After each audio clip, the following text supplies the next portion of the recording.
Put him in, Jack. Whoa! That'll wake you up in the morning, baby.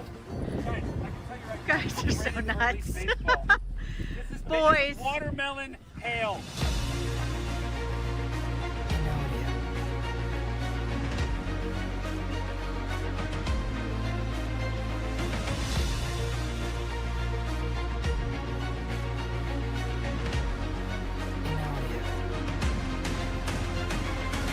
Doesn't look like it may not be on the ground right now, so Dick Worsham. Dude, I can't. I just can't with that man.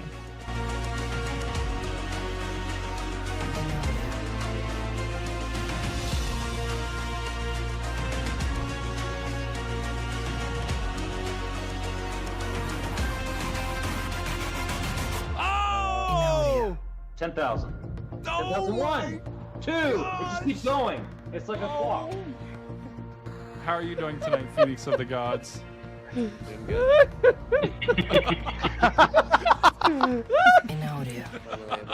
Oh my. Not what I was expecting.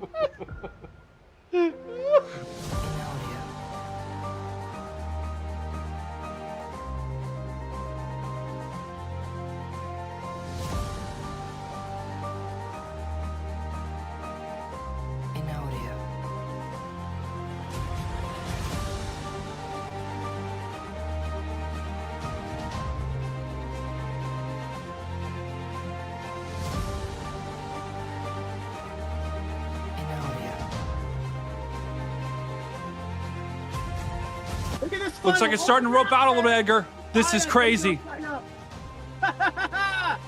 Wow! Look at that! At Angela Holmes 927 super chatted $6.78. Well done, guys. Love I from me. can't even with this right now, guys. Like, what is this?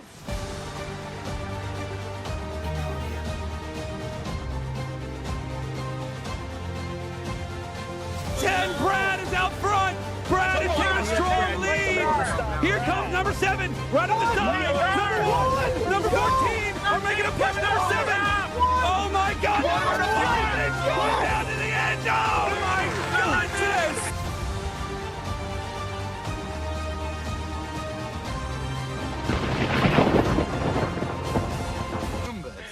Oh my God, dude. Like, oh, okay, here we go. Hey, who's this girl in the chat. back, bro? She's just sitting here, just hadn't said a dang word, just Oh my staring at goodness! us. That's my girlfriend. What just happened? Dave, hold your mic button down. What's up? Wait, what's your username? Hold on. Was that Lactatia? It's Letitia. Oh!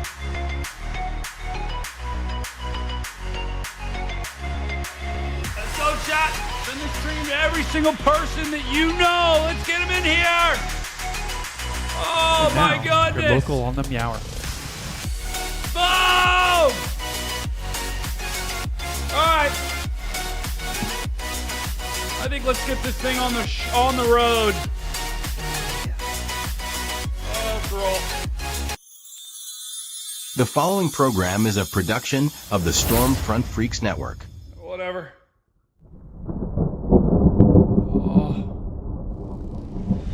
In a world. Wait. I hit the wrong button. The following program is a production of the Stormfront Freaks Network. Where am I? What is this place? It's so dark. Oh. What is that sound? Ah! This is the Big Weather Show! Go! I'm your host, Stormcat5. That is absolutely insane. We're going to talk about the biggest stories in weather. That is a massive debris ball. And who knows what we're going to say. Was that Lactatia? It's Letitia. So strap in, buckle up. The Big Weather Show starts in 10, 9, 8, 7, 6, 5, 4, 3, 2, 1. Now. Let's go!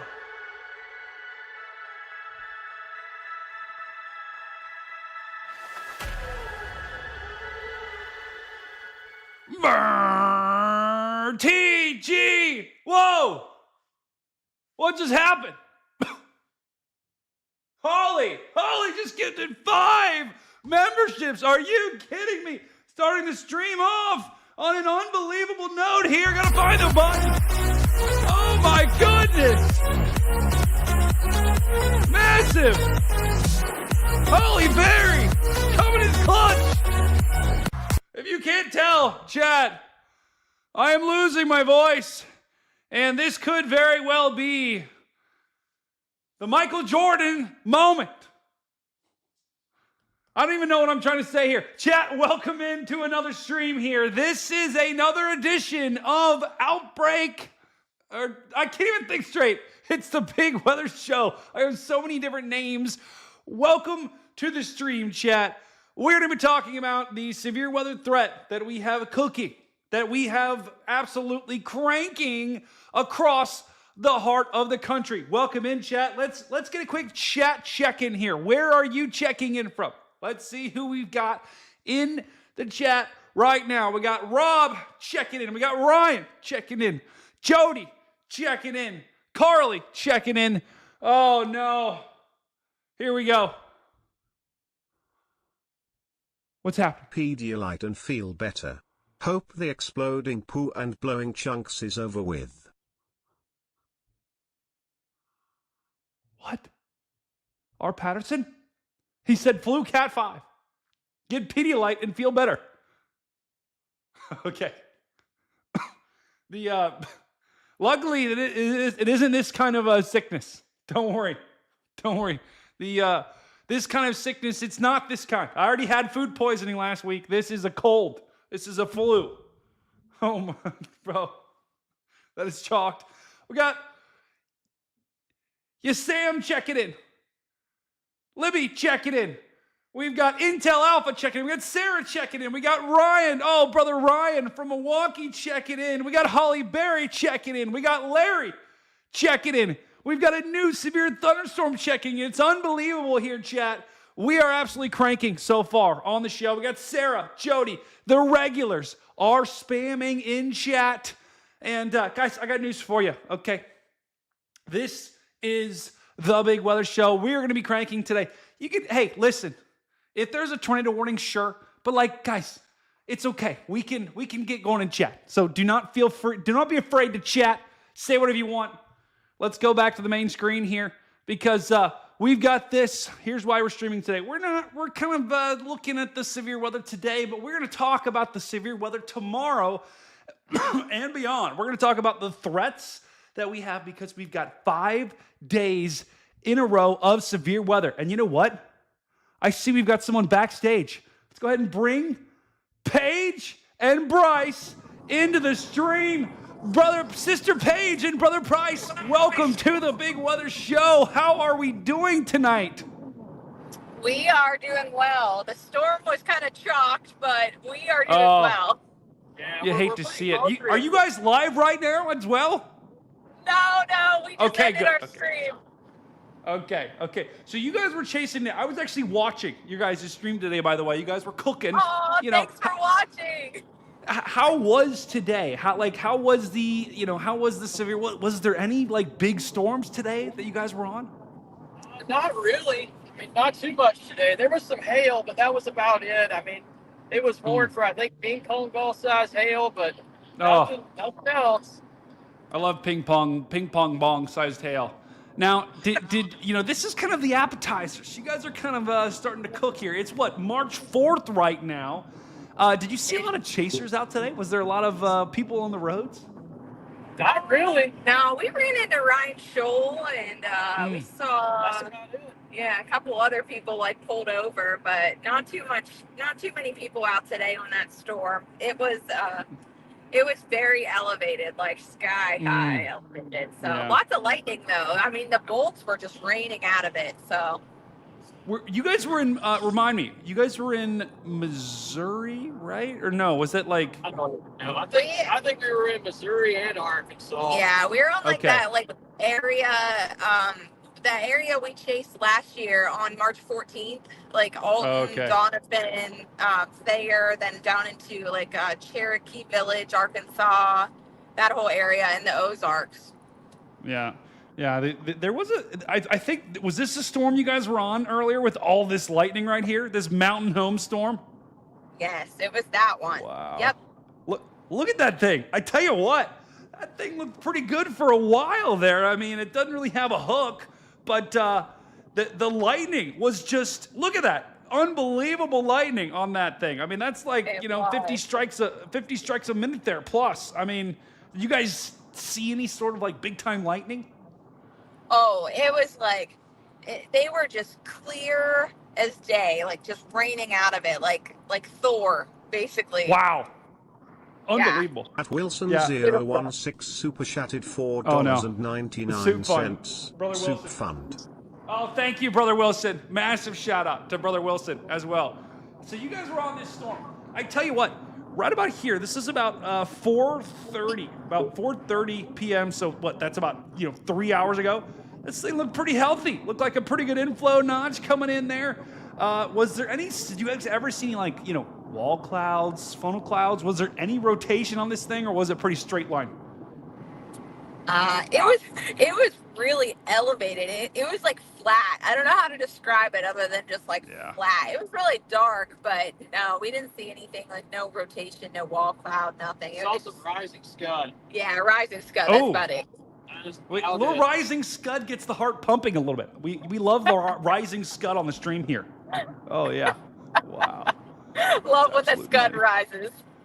Oh, we love that. I will say right now, it's not, the storm that they were on now is near Corning, and it's actually kind of lost a little bit of structure, but look at that little, it's got a little bit of a hook on it, but I tell you what, I think that's more of like the storm jutting out, less a rotation thing, I would bet, if we look at velocity here. Yeah, there is no rotation on this thing. Absolutely none right now. So yeah, it's pooping out here. You can see the lightning is starting to decrease as well. The hail core is decreasing.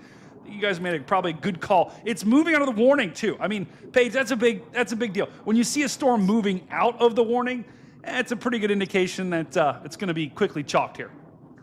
Oh yeah, it was definitely it was time to pivot west for tomorrow.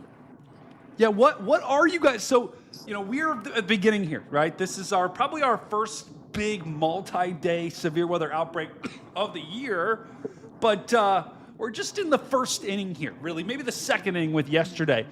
What are your guys' thoughts for tomorrow? Because there's been a lot of chatter. If you guys have been keeping up the past couple of days with the Storm Prediction Center, and what we're thinking. This is the outlook for today. We've got a slight risk. Oh, there we go. Brother Bryce is on screen. Brother Bryce. I love the glasses too. Thank you. Don't be ashamed. If anyone ever tells you in public, like, why are you wearing glasses? Like, just lock in. Who cares? They're just jealous. Yeah, I They're mean, jealous who of us. That's right. They're absolutely jealous of us, Brother Bryce. And oh no, there we go. You got to lock in. Sometimes you got to wear the glasses because it shields the eyes from the dangerous electromagnetic radiation, right? Yeah, for sure. Sometimes I wear my glasses to sleep. That's right.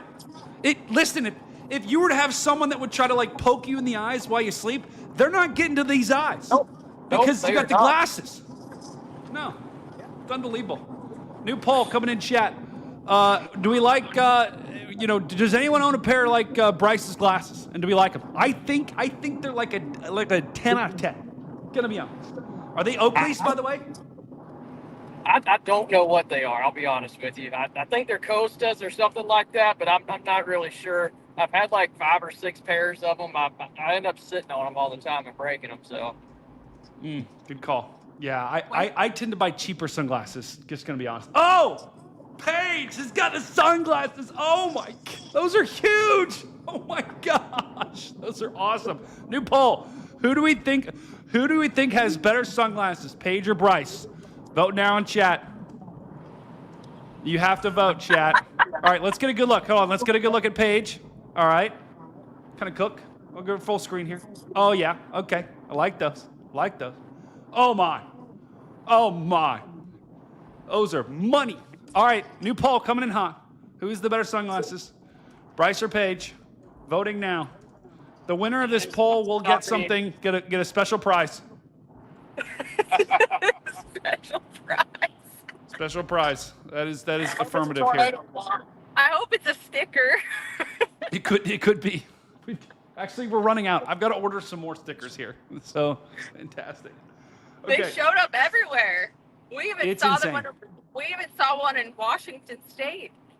Wait, what? No, I'm kidding. I was gonna say people have been taking pictures, posting them everywhere. I just don't want them to end on like the underside of an airplane. And now I'm getting really, I'm getting in trouble by the FBI. The That would not be FBI. good. Yeah, that'd be a problem. That'd be a problem. Luckily, I have not been contacted by that hotel we were at because I did stick one underneath my desk as I left. So it's pretty chalked. Okay, back to the weather here. This is today. Got a slight risk today. The threat, guys, is starting to decrease. We just saw that storm that they were on. And there's a 5% risk for tornadoes. Bryce and Paige, I think we're probably past the biggest window of concern here for that 5%. Would you guys agree? I think so, unless something would form. I don't know. It got really cold. I think that window closed about 2 hours ago. Okay. Yeah. That's what I think too. Yeah. So I think that window's probably closed to get a tornado. It's still possible tonight, but luckily we are not looking at a widespread tornado outbreak by any means. Wind and hail threat for today as well. Pretty meh. This is pretty meh. Did you guys actually see any hail today? Was there any hail with that storm? So we didn't go into the hail core. We usually do, but we aren't in the truck. So the truck broke down, and we're awaiting our new truck. And we are in the Forerunner, and we don't want to take it into the hail. We did in Indiana, and it did get some hail. Our new truck arrived today, though. Yeah, it did. Wait, what do you mean arrived? It got delivered? Like, did you Amazon it? Yeah, pretty much. And the delivery driver tried to steal it, so we had to deal with that while we were in the middle of the Ozarks chasing the storm with no service, and they tried to steal the truck. What? Like, actually, they tried to steal the truck. Did you order it on Temu? You would think so. I mean, the customer service is kind of like Temu. Oh no, that's unreal. I get a text from the guy that delivered it, said, "Okay, I take truck back now." I said, "Oh no, oh no." What do you mean did he even He use said, proper English? Did he say, "Okay, I take truck back now"? That's insane. I'm literally reading the text that he sent me. That's what it says. Oh my gosh, that's And unbelievable. I didn't have service to communicate with the guy, and he claimed I didn't pay him and all this, and I'm trying to send the receipts, and he says, "I'm taking the truck back," and I'm like, "No, you're not." Oh my gosh. That is theft of a motor vehicle. Yeah, that's a crime. I think we're still pursuing crime in some states these days. It's unbelievable. It's unbelievable. Apparently not. So but you did get the truck. You did in fact get the truck delivered. I have a picture of it sitting in the driveway, so we're good. Now, are you sure he didn't doctor with AI? That's a good question. I can look and see. We can call my brother and make sure. Yeah, that's a good question. We got to make sure the truck is physically in the driveway. You never know these days. You never know. We got to make sure the truck is in fact there, because if it's not, that's a problem. That is a It wasn't on problem. Amazon.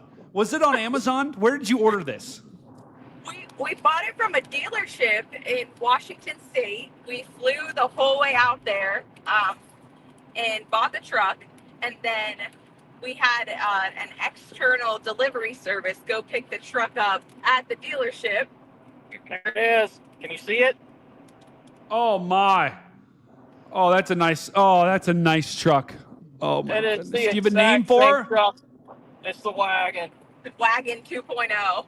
Oh, the wagon, the storm wagon, it's Storm Wagon 5.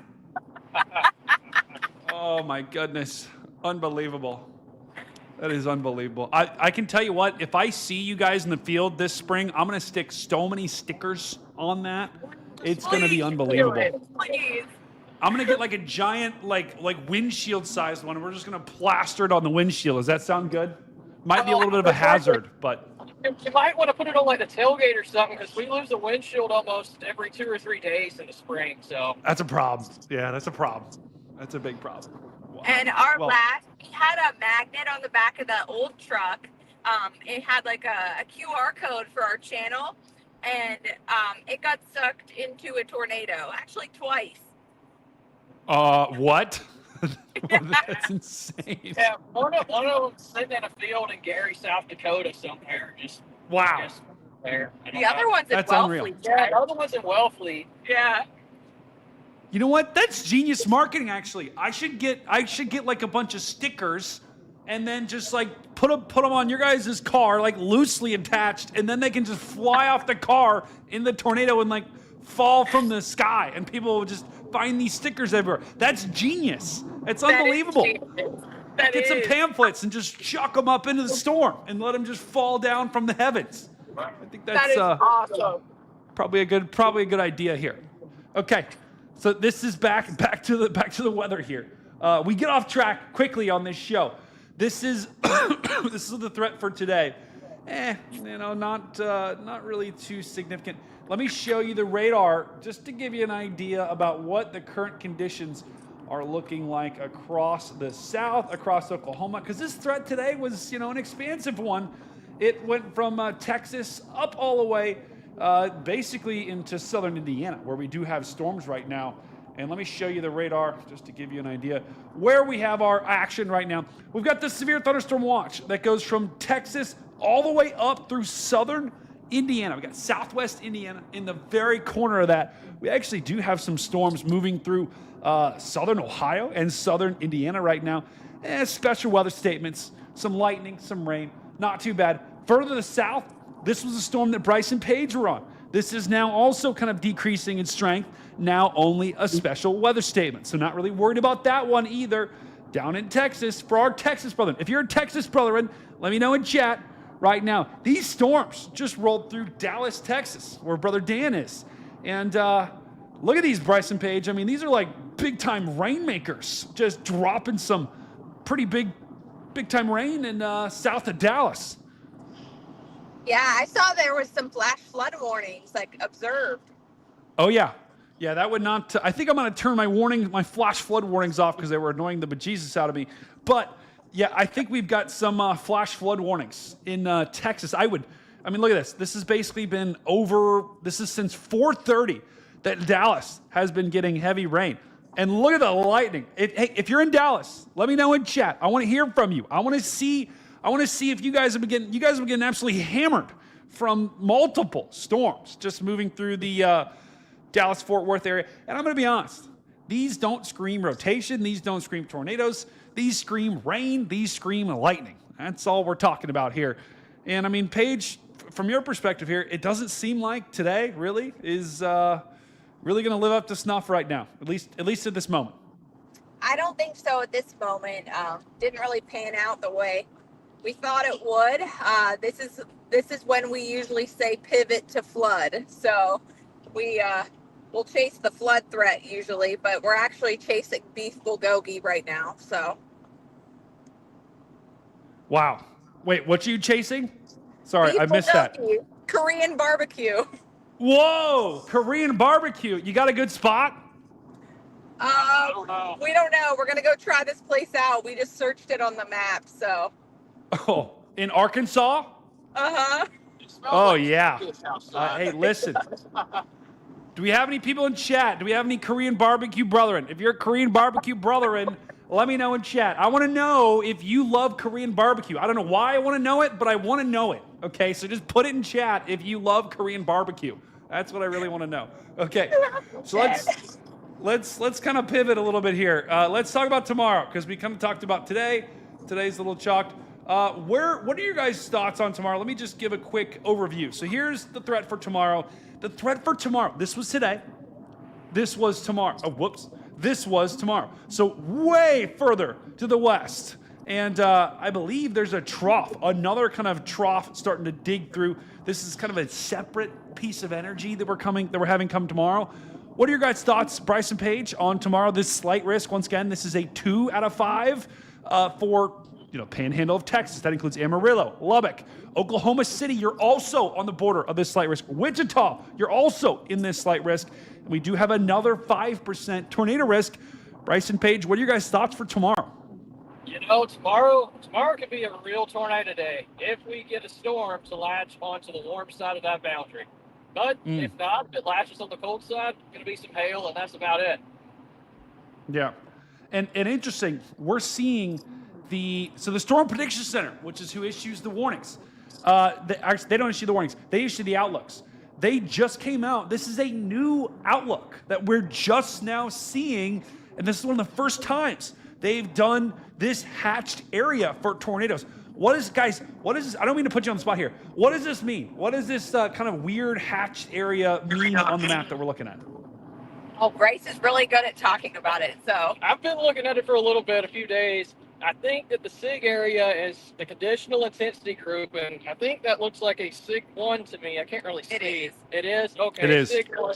I think that means tornadoes of EF2 strength are expected, but there's only, I guess that's a 2 and a 5, right? Yeah. For tomorrow? Yeah. I don't think those probabilities changed. I think it's just the intensity. They can overlay that now. Yeah. Yeah, so that was right on the money. It's a little confusing for the average person. If you're confused by this new outlook, raise your hand. Actually, we're going to do a new poll. Who is the better sunglasses, Bryce or Page? It's a dead tie, by the way, in chat. It is an absolute dead tie. 33% to 33%. And then, of course, 34% voted chalked. So, you be the judge of what that means. I don't know what that means, but new poll. Are you confused by the new SPC outlook changes? Because this is definitely confusing for a lot of people. New poll coming in hot. So basically, guys, what this means is the Storm Prediction Center, who issues these outlooks, this is the outlook that they issue, the slight risk. They haven't really changed much about this. It's the actual tornado. These are the probabilities of getting a tornado, right? So anything in green, that's a 2%. That's like a meh. That's very meh. I mean, that's basically saying, hey, you could technically get a tornado, but you're not guaranteed. Now, this, scary, not scary, but this brown color right here, that is a 5% risk. So that's basically saying, okay, if you pick any point, let's just say I'm in Childress, Texas, you have a 5% chance of seeing a tornado within 25 miles of this point. This is a complete guess if that's 25 miles. But you get the point. If you're in Childress, Texas, you've got a 5% chance of seeing a tornado within 25 miles of this city. So that's what that brown means. Now, what they just did, just in the past really couple of days here, they rolled this new outlook out. So you see this outline right here, this outline right in here. That's basically them saying, hey, there's a if we do see a tornado, this SIG 1 basically says it could be up to EF2 strength, I believe. But that's basically them, the National Storm Prediction Center, trying to give us meteorologists more information on the strength of the tornado that we're going to see. Because we're starting to get, meteorologists are starting to get a lot better at saying, okay, if you're in this green area and you see a tornado, probably going to be a weak one, right? Weak one's like EF1, EF0. And if you're in this brown area, right, in this kind of hatched, it's called the hatched brown area, you could actually get a little bit of a stronger tornado. So it's the Storm Prediction Center is trying to give us as meteorologists hints as to how strong the tornadoes will be and how frequent they will be. So they're trying to give us some more hints to that. Now, I don't know, Bryce or Paige, what are your guys' thoughts? Obviously, this just came out, recently, like literally, I think this is the first outlook that we're seeing that has this. Like, does this make sense to you guys? Do you think it's going to be perceived well by the public? What are your guys' thoughts? Yeah, I definitely think that it's going to be a great product once we kind of get through this rough initial patch of, putting it out there at letting the public know what it actually means. It is very confusing if you don't have, I guess, any prior knowledge to it. Even when I first saw it, I was like, oh, wow, this is going to take a while to learn. But after looking at the product for, a few days and now seeing it operational, I'm starting to understand, what they're meaning by it. Yeah. I think it's a great addition to our forecasting. Yeah, I think I agree. I think we'll have to see in terms of how the general public reacts to this. But I agree. Like, I think we had John Bankhoff on. John, co-founder of Weatherfront, was talking about these outlooks. A lot of people that look at these are either weather enthusiasts or they are meteorologists. So they're trying to give us, the meteorologists, more tools at our disposal to try to communicate the threat more accurately. Because that's really the issue in weather. Our models are becoming pretty good. It's the communication piece that needs to catch up. Us as meteorologists need to learn how to communicate better. And I think this will be a tool once we get used to this to help communicate better. Now, they also add this for wind and hail too. So they also have this SIG 1. It's not, we're not talking about cigarette here. This is significant. Although there is probably some people out here that are smoking a couple cigarettes out here in Texas and Oklahoma tonight, getting ready for this severe weather tomorrow. So this is the outlook. It's a slight risk. Let me go to the models, and let's take a look at the models. Now, is there anything, Bryson Page, that jumps out to you? We got that 5% risk for tomorrow for tornadoes.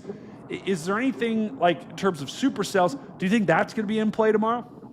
I think so. If you look at the HER, it's been convecting supercells, and I guess the RFS too, but I think the NAM is the outlier, right? Yeah, the NAM no. is the outlier. Yeah. Classic. Hey, that's classic NAM. It's been consistently convecting. Look at that. Yeah. Whoa. Look at that. I tell you what. So guys, this is the 18Z. This is the 18Z HER for tomorrow. And by about 5 p.m. Eastern, 5 p.m. Central here, it has these kind of rogue storms starting to form. And then going into 6, 7, 8, look at that. We've got a couple of supercells. And I think these are supercells, guys, because they're kind of, look how they're on their own. And they're actually kind of taking a little bit of a right turn.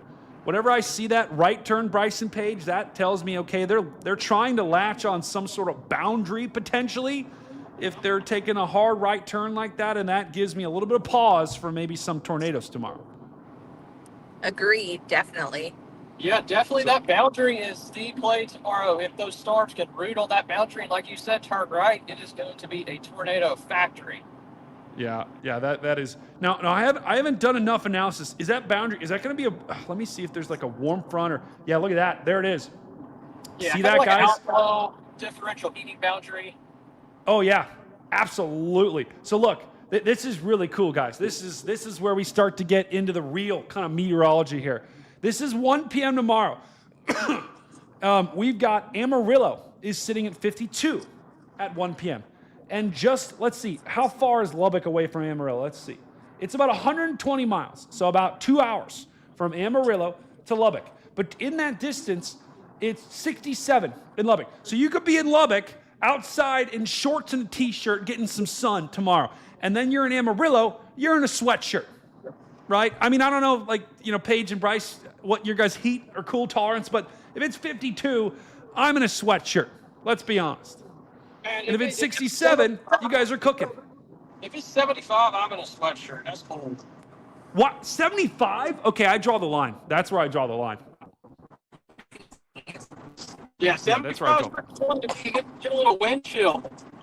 Oh my goodness, I'd be sweating my balls off in if it was 75 in a. Sorry, I'd be sweating my nerds off. That would be totally chalked. But the filter is off, unfortunately. But there is your boundary tomorrow, guys. You can see that boundary right in there, and watch as we go throughout the day. This is 1, 2, 3, 4. See how that boundary shifts to the north. It's now there, right? You've got 61 in, is that Tampa? That is Tampa. No, that's Pampa. Okay, that's weird. Pampa. Who's ever in Pampa, that's kind of a chalk name. 61 in Pampa, and then just to the south in Turkey, it's 72. So there's definitely a boundary there. This is 5 p.m., right when storms form. Let me show you the radar now. Let me overlay the radar on this and watch this. There it is.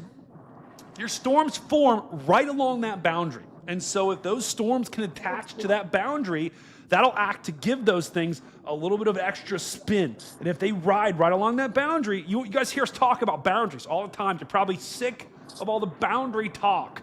That's going to be a next poll. Are you sick of the boundary talk? But these storms, if they, right around 6 or 7 p.m. Eastern, right, that's when the maximum tornado threat's going to be. Because watch what happens as the sun sets. They kind of move north, move away from the boundary, move in more of a cluster mode. By the time we get to 9, 10, now they're just a full-fledged line. That's when our tornado threat should decrease.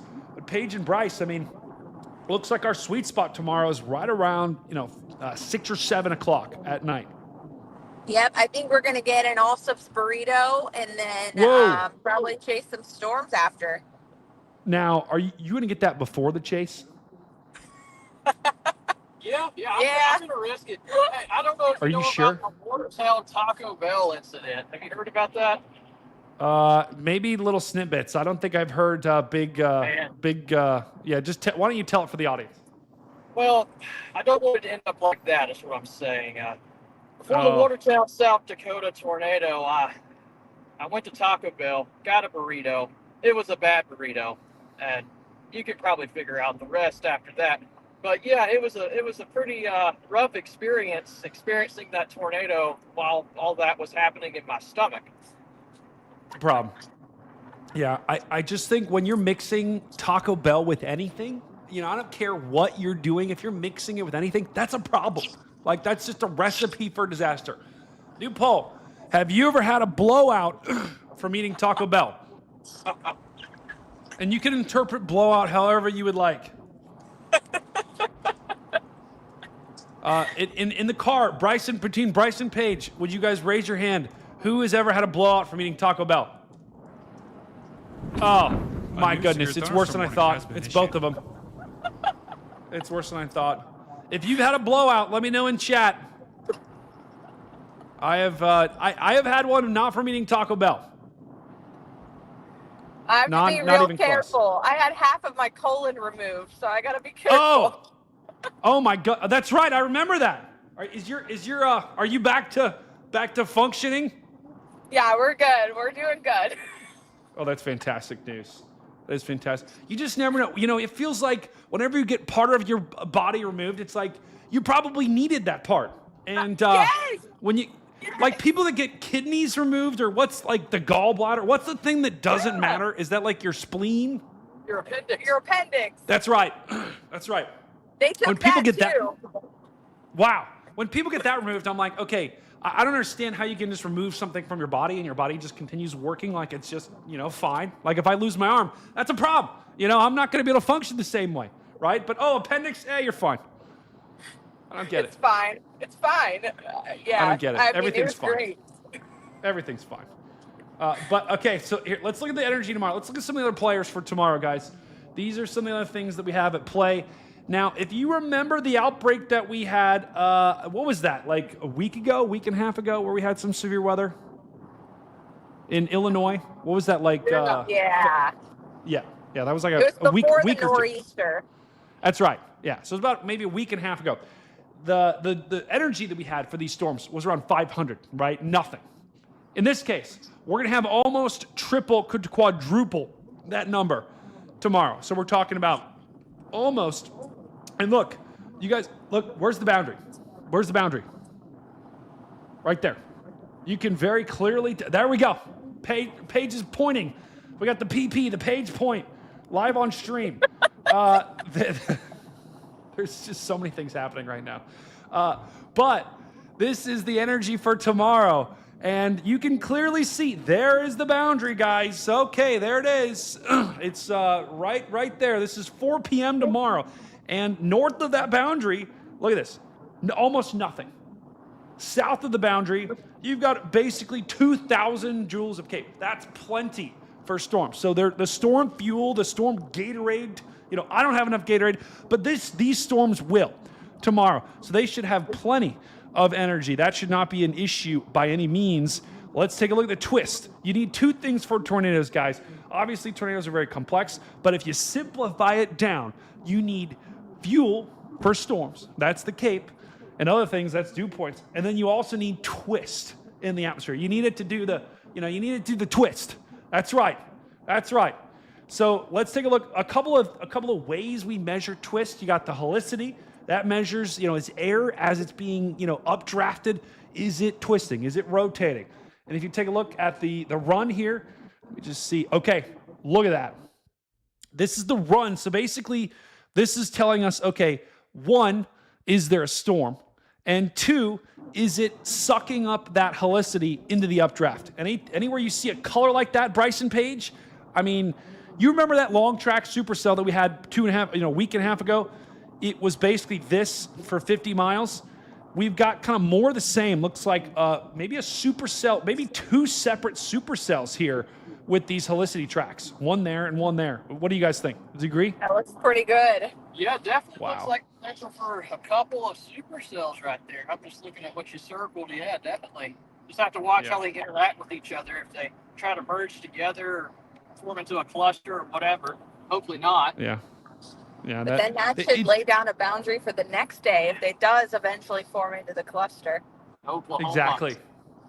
Yeah, it will cluster. I think it will cluster eventually. But notice how, at least watch when this lays this down. So here's 6 p.m. Here's 7. Here's 8. Here's 9.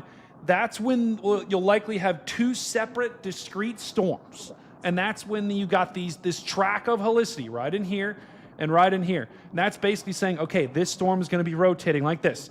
This storm is going to be rotating like this. So you've got two storms, both rotating, both likely supercells in the span of about 20 to 50 miles here. So they should have enough space between them tomorrow. If this situation does in fact unfold, I'm telling you guys, if you're in the Texas Panhandle near Amarillo, if you're just west of Oklahoma City near Elk City, we could have two storms. We're going to have to watch tomorrow for tornadoes, and I would not be shocked. I don't know, Bryson Page, if you guys disagree. A new severe thunderstorm. I would not be shocked if one of these produces a tornado tomorrow with that particular setup. I agree for sure. Yeah, we're probably definitely going to see a tornado if we can get those storms to root on that boundary and turn east. Absolutely. And here's the wind shear as well. We look at wind shear to see, okay, is wind changing direction and speed with height? That's another thing we look for. Will storms twist? The more blue, the more purple you have, the more wind shear you got. And it does look like we are going to have some wind shear tomorrow in the Panhandle. And that will also likely give us enough twist to maybe produce some tornadoes. I don't think this is going to be a widespread outbreak. I don't think we're going to have 50 tornadoes or even 20. I think if we get some, we'll get a couple. I mean, wouldn't you guys agree? Tomorrow isn't really like a widespread, multi-state outbreak. I think we're more talking about Texas and then western Oklahoma, maybe bleeding into Kansas. Yeah, definitely probably just into Texas and Oklahoma. I don't know. I haven't looked much into Kansas. It's probably just going to be like a couple roads that are involved, and that's about it. Nothing widespread. Chaser I agree. convergence. Oh, yeah. I have a feeling tomorrow is, it's starting around 6 p.m., so people are getting off work.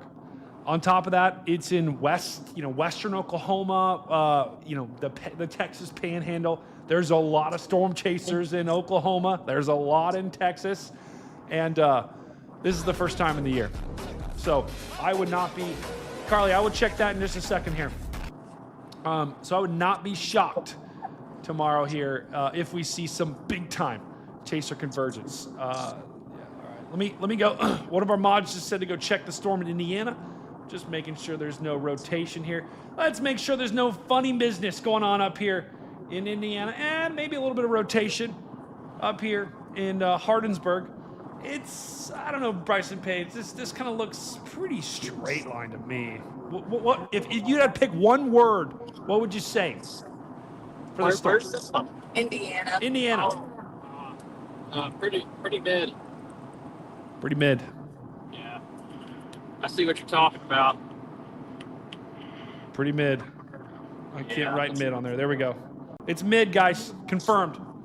This storm is mid. Right in there is maybe a little bit of rotation, but if we look at the reflectivity here, yeah, that to me is more or less a little bit. Definitely got a little bit of a upside down U shape. Maybe some winds coming in there. If you put this in motion, yeah, a little bit, but you know, you need this hook. You're going to need this hook to materialize more on the southern side if we're going to have anything drop from that. Right now, just a special weather statement, winds to 50.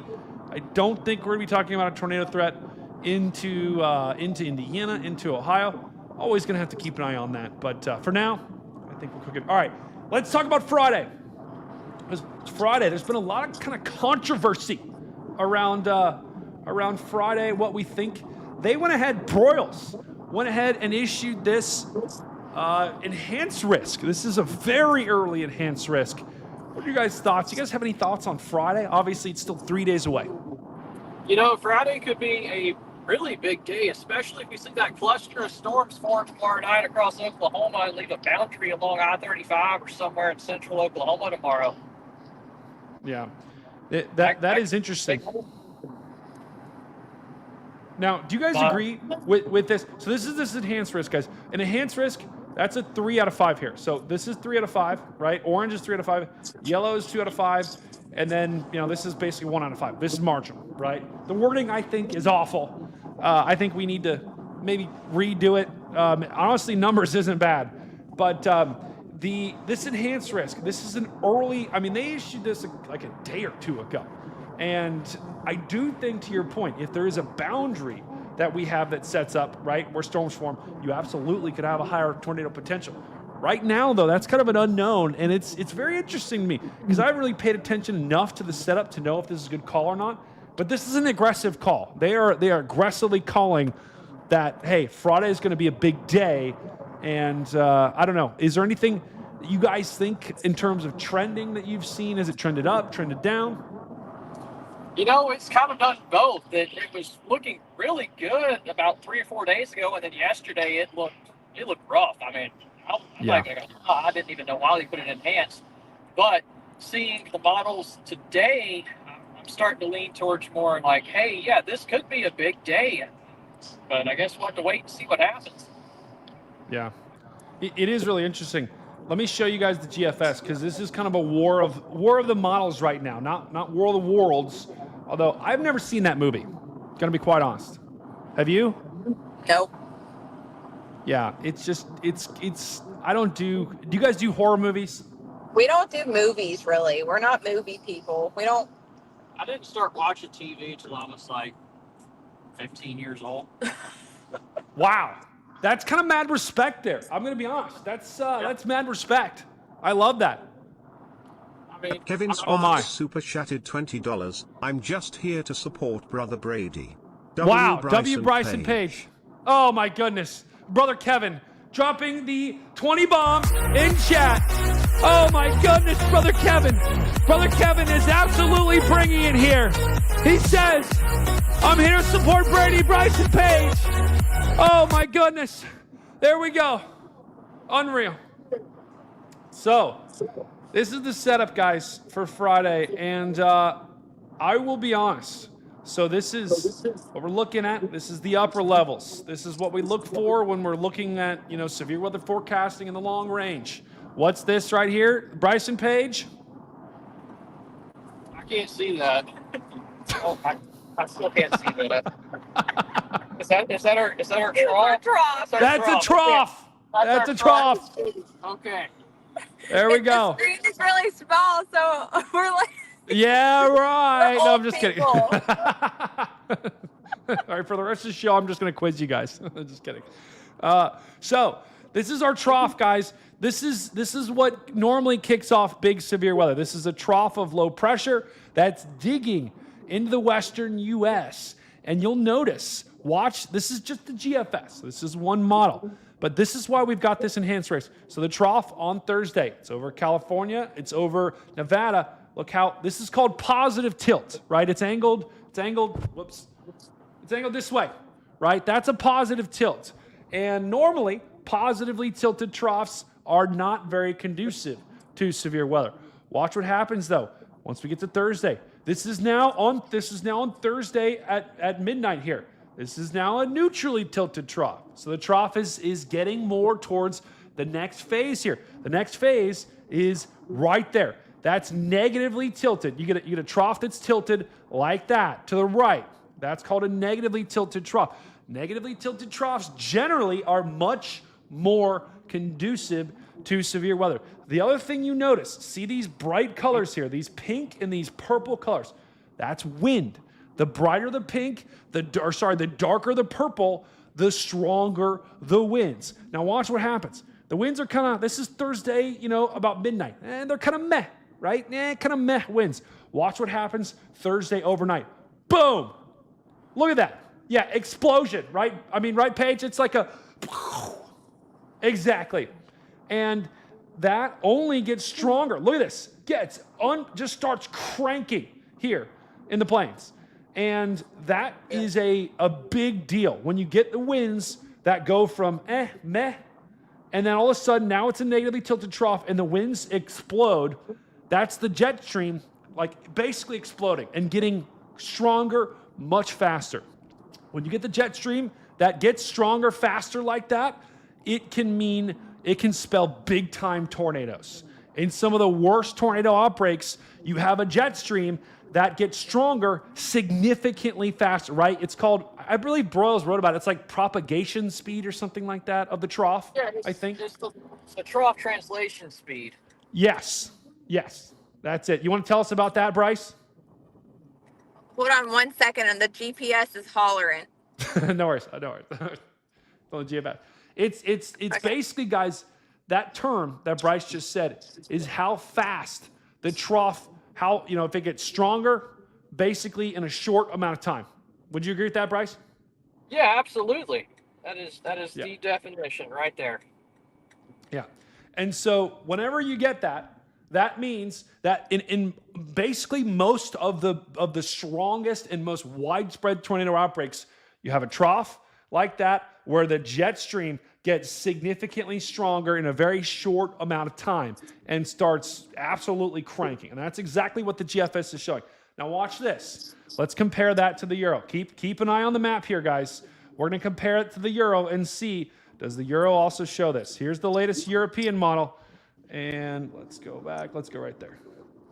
So the European, shows a little bit of that, but see how the trough kind of loses its structure a little bit? The trough is kind of weird on the Euro. It's more like either positive or even straight tilted. You need the trough to be negatively tilted like this to get significant severe weather. And notice how the winds kind of go straight here. They're not in a U. They're more in like a straight. You don't get as much turning with the winds. You don't get as much spin with the winds when the trough does that. And so the Euro is significantly different than the GFS. Notice how the GFS, big time trough, very organized trough. The European, not so much.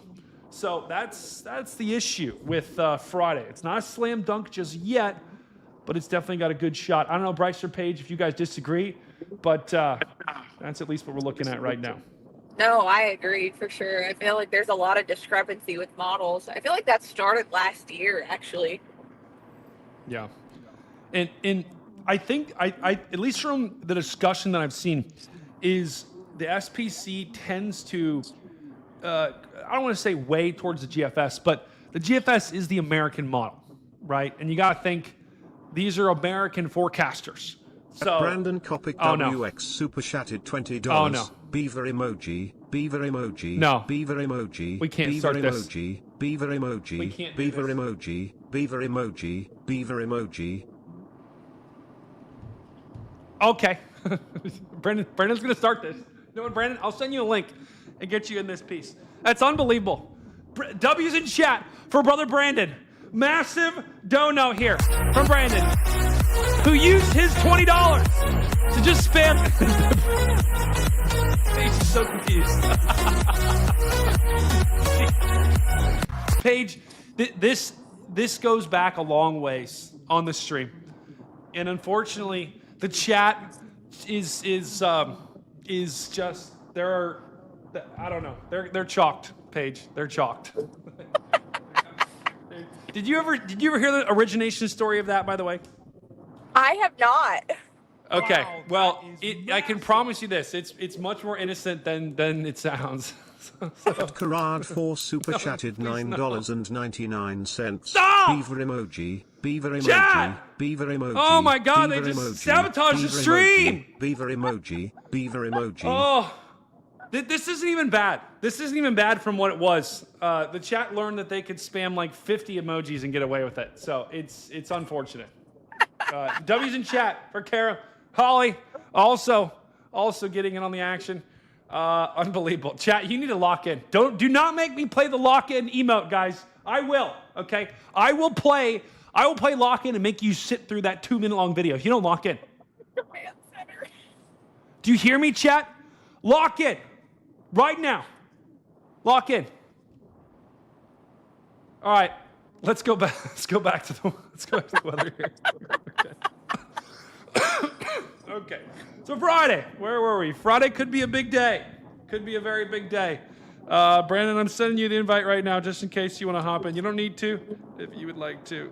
But, I mean, did I miss anything, Bryson Page? Is there anything else on Friday? Oh, no. $10. Beaver emoji. Not again. Beaver emoji. Not again. Beaver emoji. Beaver Stop. emoji. Stop. Beaver emoji. Beaver emoji. Beaver emoji. Beaver emoji. Beaver emoji. Please Beaver no. emoji. At LWX24 super chatted $5. Beaver emoji. Beaver emoji. Beaver emoji. Beaver emoji. Beaver emoji. Beaver emoji. Beaver emoji. Beaver All right, emoji. you guys can run the stream. Beaver emoji. Beaver emoji. Beaver emoji. Beaver emoji. Beaver emoji. Beaver emoji. Beaver emoji. Beaver emoji. Beaver emoji. Beaver emoji. Beaver emoji. Beaver How many did you put? Beaver emoji. Beaver emoji. Beaver emoji. Beaver emoji. Beaver emoji. What is going on? What is going on? This chat is chalked. I'm telling you guys, you have no idea how chalked this chat is. This is nothing compared to the Uno stream. The Uno stream, we're going to have to run that back, by the way, and do an Uno stream and get you guys on. Do you guys like Uno, by the way? We'll play some Uno. Trust me. It's unbelievable. Yeah, heck yeah, Okay, we love we'll get it. you on the Uno stream. It's unbelievable. This chat is the most chalked chat on YouTube. I love you guys, but you guys are absolutely chalked. Okay, back to the weather. Please no. _Joe no. super chatted $5. My Please no. birthday was yesterday. I asked my wife for Beaver. She told me to watch your stream. Okay. Stop! Chat! Stop! At I'm Michael gonna Hill crash out. 1979 super chatted I'm gonna lose $5. it. Beaver emoji. This Beaver is- emoji. Beaver this is- emoji. Beaver Stop. emoji. Beaver emoji. Beaver emoji. There should be a Beaver limit. Emoji. Beaver emoji. Beaver emoji. Beaver emoji. We need to ban this emoji. Beaver emoji. Beaver emoji. Beaver emoji. Beaver emoji. Beaver One more- emoji. one more Beaver chat. emoji. Beaver emoji. One more. Watch what Beaver happens. One more. emoji. Go ahead. Beaver emoji. Do it. Wow, that One is more. massive. Don't test me, chat. One more. All right. Let's try. Stop. All right. So is there anything else about Friday? Is there anything else about Friday that has your attention? I don't think so. You? No, I don't think so. Not at this point. Do you Watch think how tomorrow plays out. Do you think? Yeah, I was gonna say, if you compare Friday At and Holy Thursday. super Oh chatted my God. $5. Beaver emoji. Beaver emoji. Beaver emoji. Beaver emoji. Rocket emoji. Oh, One something more. smells so bad. What? I don't know. It wasn't me. It wasn't me. It was not me. I'm a little sick, but it was not me. There's no way. We got Brother Kopic in the chat. Brother Kopic was donating, and now is on the stream. Welcome, Brother Kopic, to the chat. What is happening? Oh, nothing much, Beaver my emoji, friend. beaver emoji, beaver emoji. I can't. The crazy thing is I turned it on, I don't know where the sound is coming from, so I can't turn it off. A new severe thunderstorm warning has been issued. I've done some research. Well, I mean, yeah, to figure out how to turn it off. I didn't expect it to go as downhill as it did, and then Lucy hopped in, and then I have no self-control. I've been shooting with the Discovery Channel all day, and my brain is fried. So all I can think about is beaver emoji, beaver emoji, beaver emoji. Apparently, that's all the chat can think about either. So I don't know what to say. But Brother Brandon, you were shooting a Discovery? Did you chase today at all? No, you did not. You were shooting a Discovery Channel documentary. Oh no, we lost him. Oh, he must be still shooting the documentary. Also, Brycicle. Did you guys change your name to Brycicle? Hold on. Look at this. Look at this freeze frame. Someone screenshot that. Yo. No way. Yo, chat. Someone take a picture of that. We're putting that. That's Brandon's new emote. Someone take a picture of that and put that in our Discord. Yes. All right. Anyway, we can try that again. What were you saying? You didn't chase today, right? You did the. What were you doing with the Discovery Channel? Shooting more footage for the documentary? Their new TV show that's going to be airing in May. Whoa. I was filming for 3 more episodes. Wow. Wait, where did they have you in like a warehouse somewhere like they had for the other? Yeah, guys? it looked like a murder scene. So. Yeah, but it'll be fun. They showed me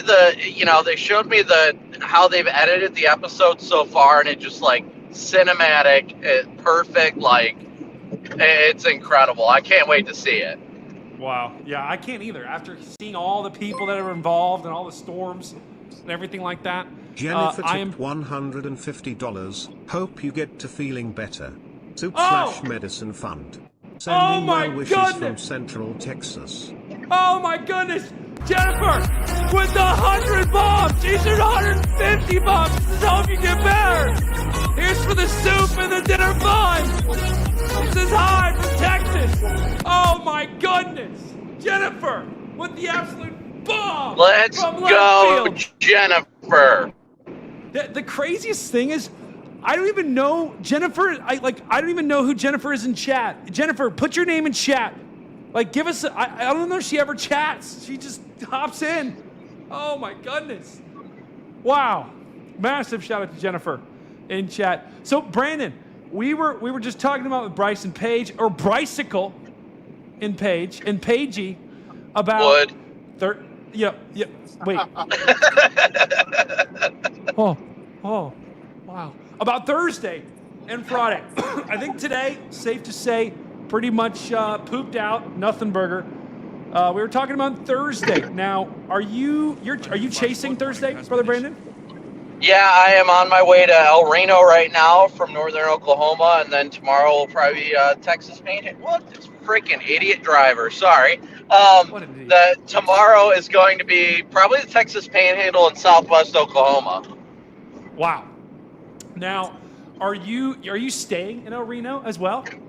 Yeah, I'm staying in El Reno tonight.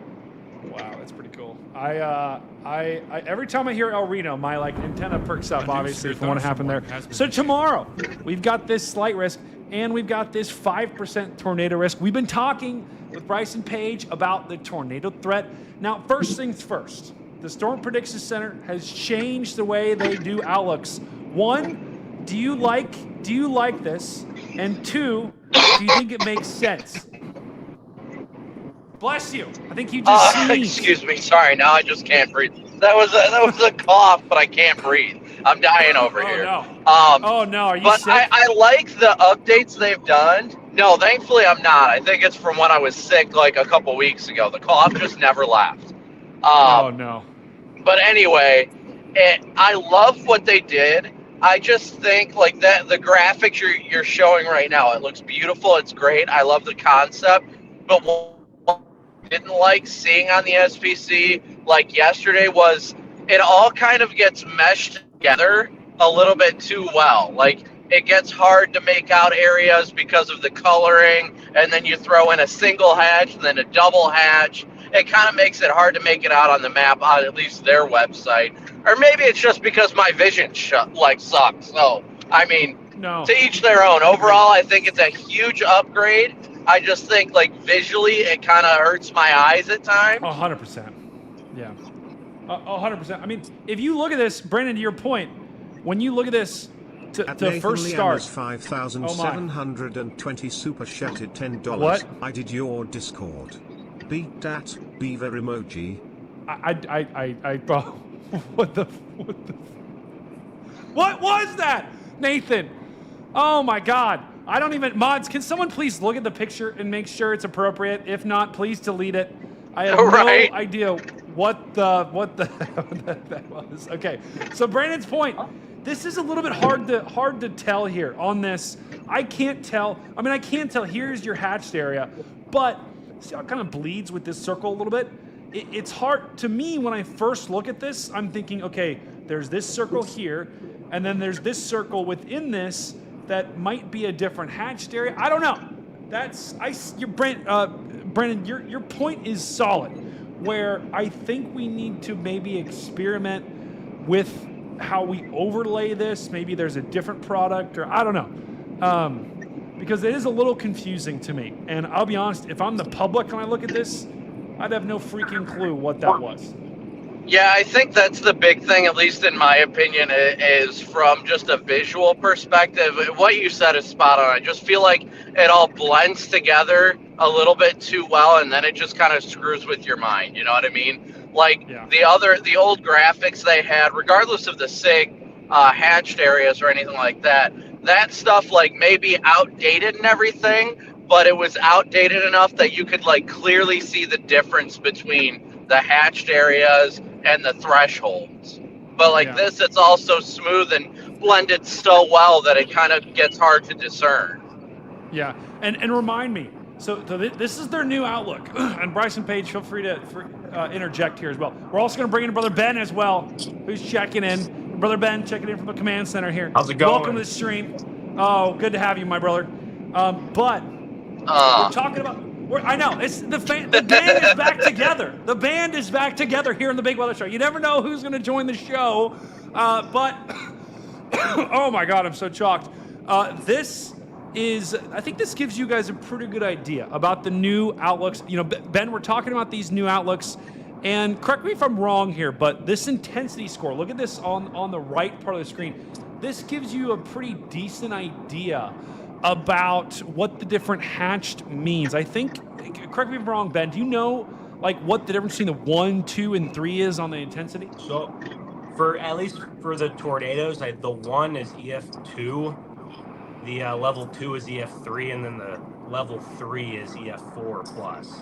I think that's what it means. So fantastic. All right, Ben, kill some more time. My screen just froze, so just tell everyone, how are you doing tonight, Ben? Good. I actually really like the new SPC outlooks and the new format. I think it's good. At first, I was very skeptical, but after looking into it, I think that it kind of can cover up some of the stuff before that they were missing. And I really don't think the public looks too much into it like we do.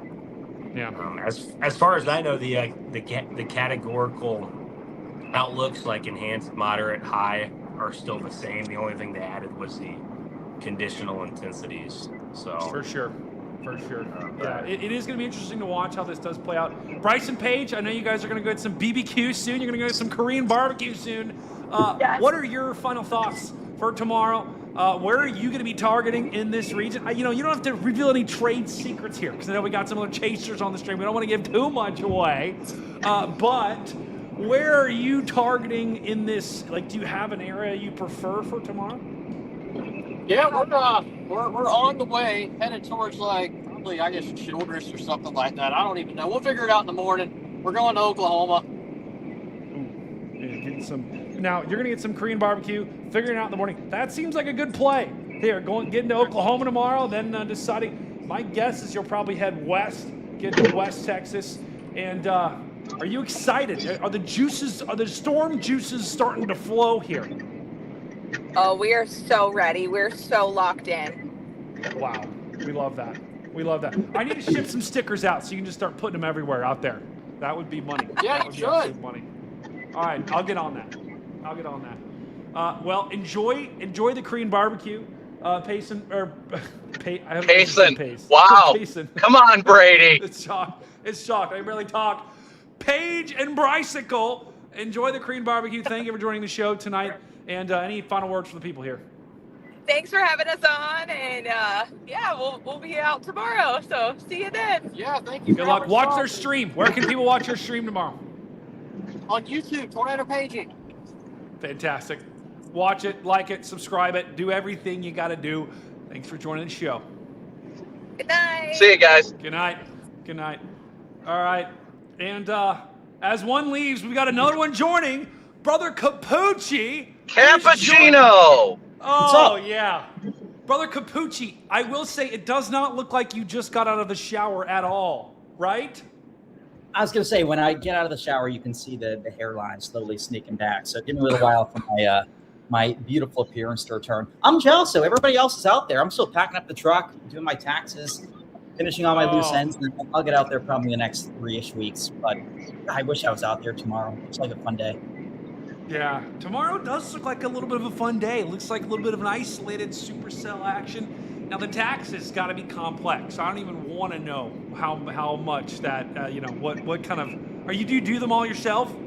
I do them all myself. I've had weird experiences at H&R Block, and my first year doing it, so I used to only work for the Washington Post. It was easy. It was like one form, it was a W-9 or I-9 or whatever. Did it myself. The next year I had some side income from like tutoring and side hits and all this weird stuff, so I took it to H&R Block, and I walk in. It's a stuffy room. There's a lady there, probably mid-50s. She's the only one there. So I sit down in her cubicle. I hand her all my papers. I'm sitting there like texting on my phone, doing some side work, and I hear a funny noise. So I look up, and she is just sobbing. And my taxes, like all these documents I've handed to her, are absolutely soaked. Like she's just actively bawling. Oh no. And I was so caught off guard. I said, "Ma'am, is everything all right?" Like thinking my taxes were unusually complex or like something was wrong. Like, no, I'm just going through a really tough divorce. Like, I'm so sorry to hear that. Is there anything I can do to like help? Like she needed help entering the date or whatever. She said, "Yeah, I'd love a blueberry donut." I'm like, what? So, bro, I'm like, sure. And this is H&R Block you're talking about, yes, not like. This is an H&R Block in Alexandria, Virginia. That's chalked. Probably That's 2020, 2021. So I'm like, what the hell? So I go next door to Dunkin' Donuts thinking, you wanted a blueberry donut? They've got to have blueberry donuts. Oh, no. 4 Dunkies and a Starbucks later, I finally just went to the grocery store Giant, grabbed a blueberry cake, brought it back. Chalked. I think it's like discount to my taxes, but I swear my life is a sitcom. Yeah, that's a problem. Yeah, that's a problem. If my tax person is asking me to get them a donut as they're crying or a blueberry muffin, like, I'm sorry, I'm out. Like, I'm just gonna say, you know what? I'll take my chances. I'm doing it myself. That's why I do them myself these days. But I'm petrified of getting audited. Like, I'm very careful, but I have like 9 or 10 different forms to put in. I think I did it right. No one's arrested me yet. There you go. Yeah. Well, I will tell you, Capucci, getting audited is not the way you want to go. I can tell you that much. My first year of storm chasing full time, I chalked it so hard that I got a bill for $22,000. What? And I had to pay that off last year. Oh my! So what year was this? 22, I believe. It was either 22 or 23 because that's when I was jumping from full-time at my current job at XPO driving truck to working with Ryan, working with radar apps, and all of these W-9s that came in. And some of them just got lost in the mix. So what happened is they just ripped everything apart, took all my tax credits away, and just charged me full for everything like I didn't have any deductions or anything. I didn't get an opportunity to fix it. They just sent me a bill and said, nope, you didn't include this, so we just ripped all this apart because now this disqualifies you for this. So guess what? Here's $22,000 you owe us. Oh my God. How long did it take them to like get back to you or like reach out and say, hey, you owe us money? Because it was like 2 months. From my understanding, or not 2 months, 2 years. From my understanding, they have a 3-year threshold from when you file your taxes to audit it. I could be wrong, but they have 3 years to correct and come back, and after that 3 years passes, they can't do anything. Oh my. Hey, So the mine was like government, right they at were the end of slow. that threshold. So What'd you say, Ben? Okay, so it's like the statute of limitations. I'm still waiting for the statute of limitations to run out so I can admit my coupon fraud from years ago. It wasn't really coupon Oh fraud. my So I said the government works slow, so that makes sense. Yeah, So. it's a problem. I'm Let's so just stressed hope. about it. Let's just hope, guys. I have not kept any of my receipts, so let's just hope I do not get audited. I'm a little nervous about I'm that. just very meticulous, and thankfully my stuff is like my work stuff. I make my work stuff. Like I've got all my Hilton stuff is all logged into one account, so I get the invoices for every room. I only drive my chase vehicle while chasing, so every mile that I'm adding on that vehicle and all that stuff. So I try and make it as easy as possible. But man, it's just like Capucci said, when you get 1099s from a bunch of different people, then you have to handle all that. Then you have to work on your business deductions, and I haven't completed my taxes for this year yet. So I am just, I know I've done the estimate, and I won't owe, thankfully, after having to pay $22,000 last year. But you know, you guys are giving me like PTSD right now because I'm filing like this is the first year that I actually have to claim any earnings, and I'm like kind of freaking out, right? Because it used to be I just take my work whatever the 1042 form is and just we're good. Now it's gonna be chopped. See, I'm in a tough boat because like my radar, obviously my full-time job will take out taxes. However, the Washington Post, tutoring, social media, all the international hits I do, which every single one's a different company, BBC News, DW News, Sky News Arabia, PBS. So there's 7 different outlets right there. None of them take out taxes. I'm running out of fingers, brother. That's too much. Right? That's too much. That's too much. So every year I have my radar take out an extra 12 grand, give or take, worth of taxes. However, on top of that, I usually owe another 10 to 15 just to cover all the 1099 stuff. In addition to the 12 grand extra that my radar takes out, in addition to what I already paid with my radar. So last year I paid more in taxes than I made my first year as a full-time meteorologist, which I don't know if that's a good thing or a bad thing, but if nothing else, there should be a highway with my name on it or a bridge. Right. Yeah. I don't know who H.E. Bailey was, but why not the Capucci Turnpike or the Capucci Circle? Or at least give me a freaking boulevard. Isn't it crazy to think about like how much we actually put into taxes, and we're like, I actually really am contributing to a lot of the infrastructure and stuff like that. Like it's pretty wild to think about. The Williams Turnpike. I mean, the Capucci Freeway. Like, let's do it. The Brady Beaver Dam. Like. Oh no, that is absolutely shocked. Okay, so we're talking about this weather here. So we talked about taxes. Now we're talking about this outlook and Capucci, and then Ben. I want to get your thoughts on. First of all, this is the outlook for tomorrow. This is what it looks like on the SPC site, and. I don't know if you guys agree or disagree. Capucci, I'll start with you. Do you like this new outlook, the way that they've done it with the hatched and the the levels? I do internally because I think it makes sense. I mean, realistically, we know the odds of the outflow boundary along which storms will likely propagate, form, and potentially ingest helicity or twist will likely wind up somewhere in the maroon, but could meander all the way farther south towards like Snyder or Guthrie, etc. So like probabilistically, we know it's a low risk that the outflow boundary wanders that far south. However, we also know that along that outflow boundary, there could be a locally significant tornado. So I think having the hatching to connote potential intensity and having the colors to connote likelihood are good. I think internally, like for us as meteorologists and weather folks, it makes sense to like look at all these things. For the general public, it's a lot of information overload all at once. Even today in my radar forecast, I was trying to figure out how to best communicate it to the public. I don't know if I did it correctly. I mean, I try to break everything down, but it's a lot of info to throw at the public all at once. I was talking with Liz Lightman, and she basically said this is mostly for emergency managers and people who like have some weather savvy, which I agree. The issue is that there's nothing these days that isn't rapaciously devoured by the public. Like the public finds everything, whether it be weather models, outlooks, products like this, etc. And so, on the one hand, like I don't think it's very public friendly.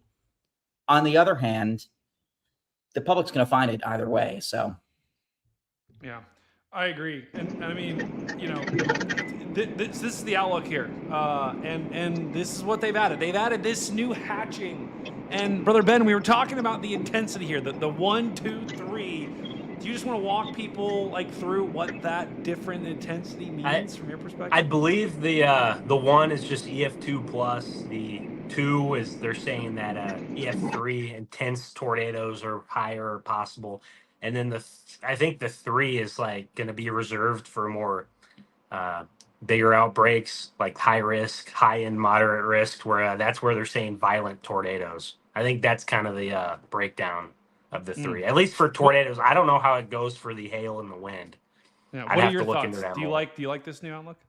Oh yeah, I like the outlook. I think this was I think this needed to be done years and years ago, and I think that the graphic update is really cool too. I think it looks clean right there. Yeah. So yeah, I agree with that. I think the way, because guys, they also changed the graphics, but this is the SPC site. So this now looks, you know, for years I went to this site, like the SPC partners basically website, where that's where you got this, you know, special. That was where you got this clean looking, nice looking graphic that, you know, you see a lot of times in the public.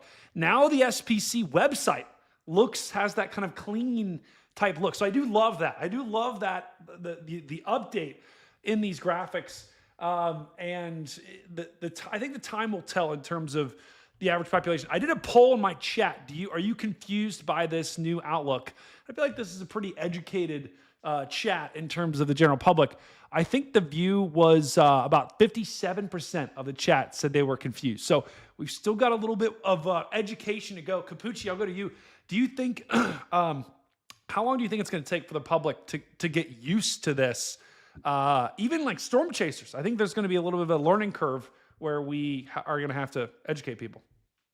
I don't think the public will ever get used to it because realistically, it's not the most public-friendly product. And what I mean by that is, people still don't understand the categories. They don't understand that moderate comes above enhanced. I mean, they don't understand that everyone's seen a tornado warning and a tornado watch. So, let's be real. Realistically, I think, to your point, the public will never actually fully understand it. You're never going to be able to put Joe Schmo in a room and say, hey, line up all the categories, or tell us what this enhanced means, or tell us what this hatching means, or where's there a greater chance of a tornado.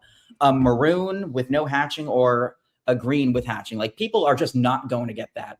That's why we have these intermediaries, folks like you, folks like me, folks like the storm chasers, who can translate that complex information into something actionable, digestible, and distill that down into something that the general public can understand.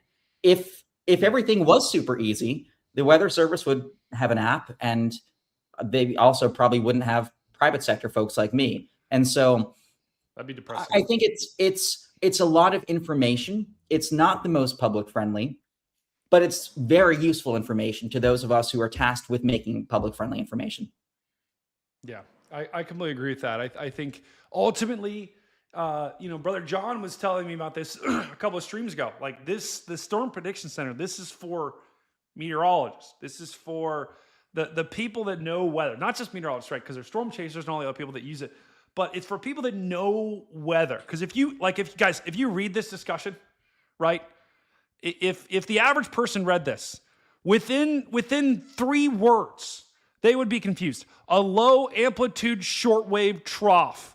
If you ask the general public, actually, you know what? I'm going to make a poll. Do you understand this phrase? Can you tell me what this phrase means? Just a low amplitude trough. The first 3 letter or the first 5 words of this, the general public is lost, gone, right? And so this site, this discussion is for, is for meteorologists that can explain it. So that's really how they've designed these tools.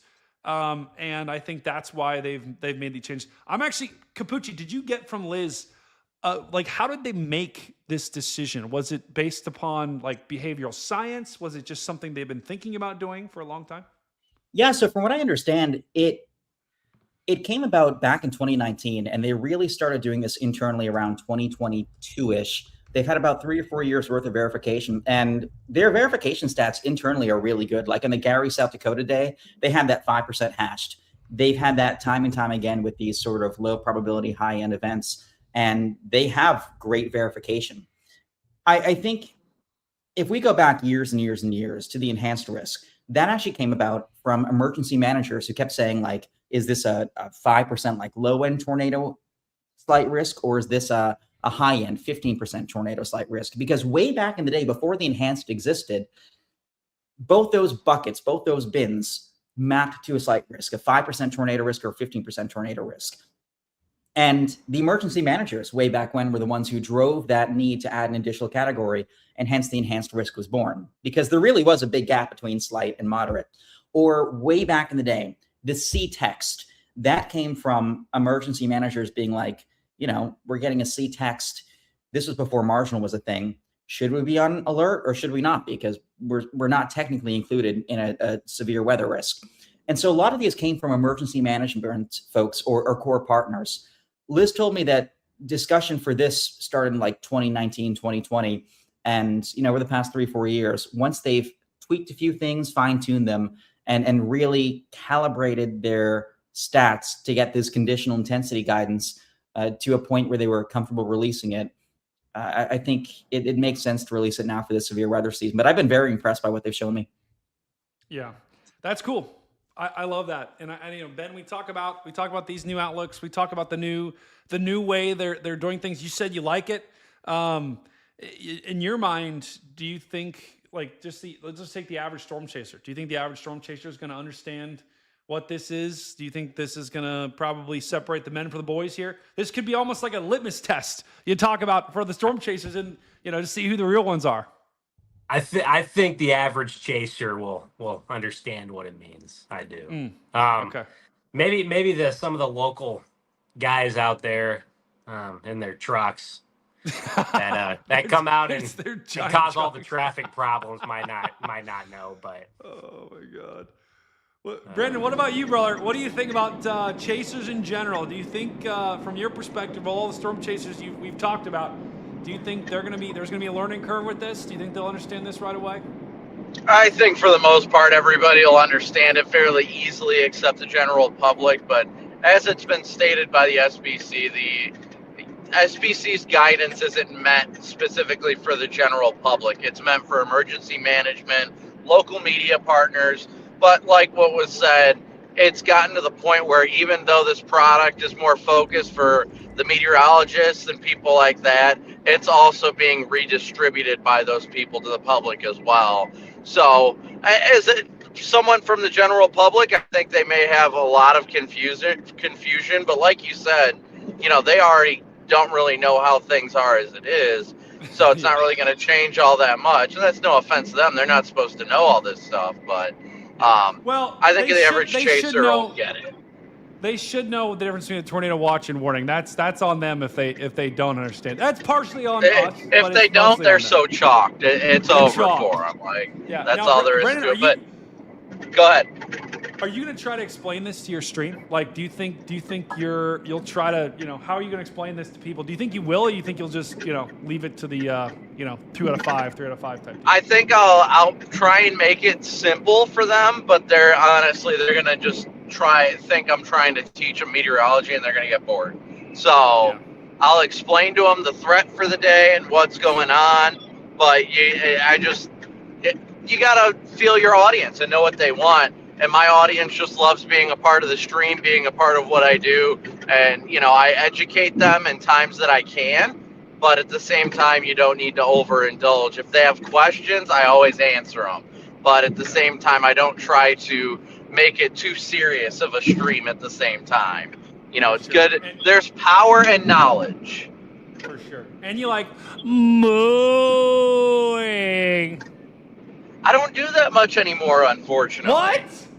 Yeah, I kind of fell off doing it. I do. I do the moo every once in a while, but it's become more special because I don't just go moo every 5 seconds. Bro, you need to have a moo button. You can just push. Chat, let's give a good moo. Come on now, chat. That's what we definitely need. That's what I'll start spamming the next donations. Is just cow emoji, cow emoji, cow emoji. There you go. You'll take that instead of the beaver. But I gotta hop off. I don't mean to cut you off, but I gotta hop off here and get the kids to bed. Brother Brandon, any final thoughts for tomorrow? Are you planning on streaming tomorrow too? Yes, I don't have it scheduled yet, but I will be streaming tomorrow. Probably go live around 12 or 1 or some of that sort, and be the most entertaining person ever for everybody. And we'll see how it goes. I mean, Lord willing, we'll get an epic tornado in the middle of nowhere, and everybody will have a fantastic chase day. But you know, even if that doesn't happen, then I'm just blessed to be out there. Fantastic. Without revealing any trade secrets, are you going to be targeting, Oklahoma, Texas? Any? Last I looked, I think the 18Z. I was thinking wherever that differential heating boundary is going to be play. I mean, tomorrow's pretty much a go here, stupid target, and if you don't go there, then that's your own problem. I think this, guys. I think this is the go here, stupid target right in there. I think so.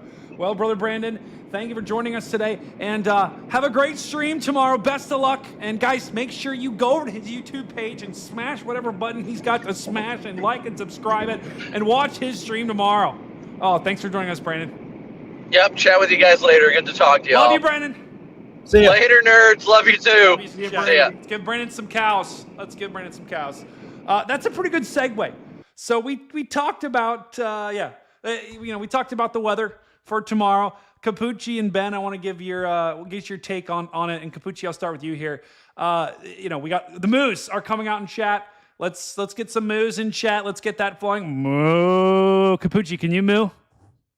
I can, but only on special occasions. Well, you can haunt. Apparently, you can haunt. I'm sure you can. Oh yeah, I haunt people while I'm still alive. That's a problem. I'm gonna be a great ghost someday. That's a problem. Yeah, I've got a fairly echoey basement, and it's very dark right now. Wow, I don't really like the thought of being haunted. I'm gonna be honest with that. Derek just became a new member here. Wow, W's in chat, brother Derek. Thank you for joining the family here. Okay, so let's talk about tomorrow. This is the HRRR, and this is the 18Z. So I don't think the 0Z. It's in. Is it in? Let's see if it's loaded. Whoa, there it is. In. Yeah. Any thoughts, Brother Ben, on the new 0Z? Looks about the same as all the other runs. The arc of supercells kind of fires right on that differential heating boundary, and they might have a short window between being surface-based and elevated, but the one saving grace is that boundary is advecting to the north, so it's possible one could try to ride the boundary as the boundary is moving up north. But I think that's... What do you mean? What do you mean, just for the chat, what do you mean by when you say differential heating boundary here? So to the north of the boundary, it's cold and stable. To the south, it's warm and moist. And the wind, there's a wind shift. So the winds are going to be a little bit more easterly right on that boundary. And south of the boundary, they're going to be more southerly. And that little easterly shift gives you a little bit of an enhanced storm relative helicity, more spin, stronger low-level shear. But I think the window might be very slim tomorrow.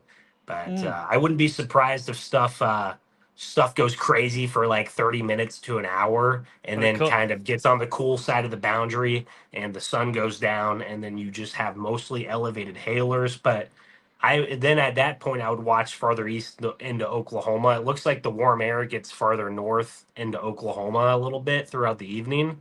So then I would watch if anything formed farther to the east. But I think I think Childress is a really good target.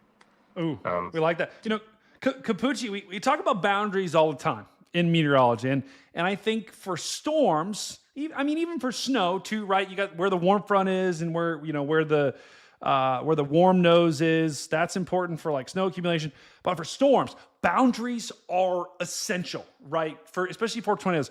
Talk to us about this kind of boundary. I mean, you can see it right in here, right? I mean, you got Paducah, Texas, 71, and then just to the north, in Oklahoma, 57. So, I mean, what are your take on boundaries necessarily, and maybe the boundary tomorrow? Yeah, definitely. So that boundary tomorrow will do two things. Number one, It's a focal mechanism to get storms to go. Every time you're waiting for storms to fire, you need to reach a temperature that allows air to rise, but also you need some sort of trigger, some sort of oomph. And that will sort of serve as a focal mechanism for storms to form on and potentially propagate along. So number one, the first storms will pop up somewhere along that boundary. But number two, look where Brady's written in the cold versus the warm. Where temperatures are a little bit cooler, you'll have broad subsidence or sinking just a little bit. To the south, Childress, Wichita Falls, Quanah, Paducah, a little warmer, air will rise, which means along that boundary where the air masses meet, you get a little bit of horizontal overturning like this, like a big, long, invisible horizontal tube. That's key because that introduces a little bit of extra what we call helicity or twist. So any storms that form along this boundary can ingest that horizontal spin and tilt it vertically and stretch it into a supercell, stretch that spin, stretch that vorticity, and potentially produce a tornado. To Ben's point, I think the window of opportunity to do so is rather short. I'd say 5, 6, 7 o'clock tomorrow evening, we could get a couple supercells that initially stay alone, discrete, isolated, and potentially become tornadic. But there are two things that I think will limit that window of opportunity for tornadogenesis. Number one, mid-level winds are sort of out of the southwest, pushing storms quickly onto the cool side of the boundary. So to Ben's point, you'll lose that warm surface connection as storms ride atop a shallow, cooler air mass. And subsequently, once they get north of like I-40, Wheeler, Elk City, Mobeetie up towards like Canadian, we'll primarily see only hail. I don't think that tornado risk will really exist much north of I-40. Secondly, those mid-level winds are also parallel to the dry line, or another boundary along which storms will be instigated. And because of that, you might get storms sort of merging and becoming lines and clusters after about 9, 10 o'clock at night. So it really is a rather small window, but if things line up right, you could see hour or 2 hours of really nice supercell activity over an area that favors great chase terrain. Like if I was there, I'd be somewhere west of Hollis, Oklahoma, maybe near like, I think it's Wellington, Texas, the same place that on May 20th, 2019 got a 5.5-inch hailstone. Wow. That's a big boy. That's an absolute big boy here. So what we're looking at, these are dew points. We talked about the dry line. Guys, where is the dry line? Here, look at this. You've got just absolutely parched, chalked, dry air out here. I mean, we're talking about dew points of 5 in Albuquerque. You go outside, you're going to need some lotion here because your hands will instantly start cracking as the water vapor just evaporates. And it's been unfortunately the case for Ohio all winter. Finally. Yeah, exactly.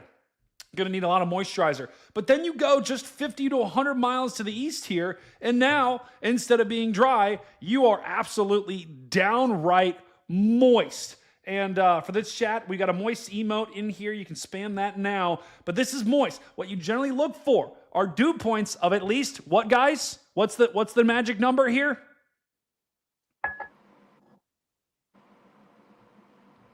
60? Maybe.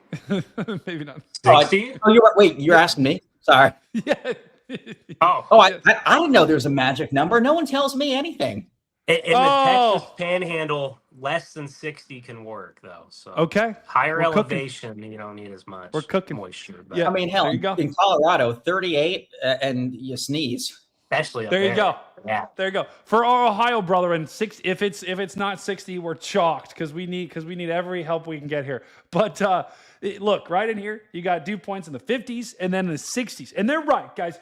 It doesn't have to be 60, right? 60 just kind of helps. It makes it a lot easier for a lot of these storms to form. And you can see plenty of moisture. There's the dry line back there in Texas where you look at the dew point, it goes from 50 in Lubbock to 4 in Roswell. I can tell you, I've made that drive plenty of times while chasing.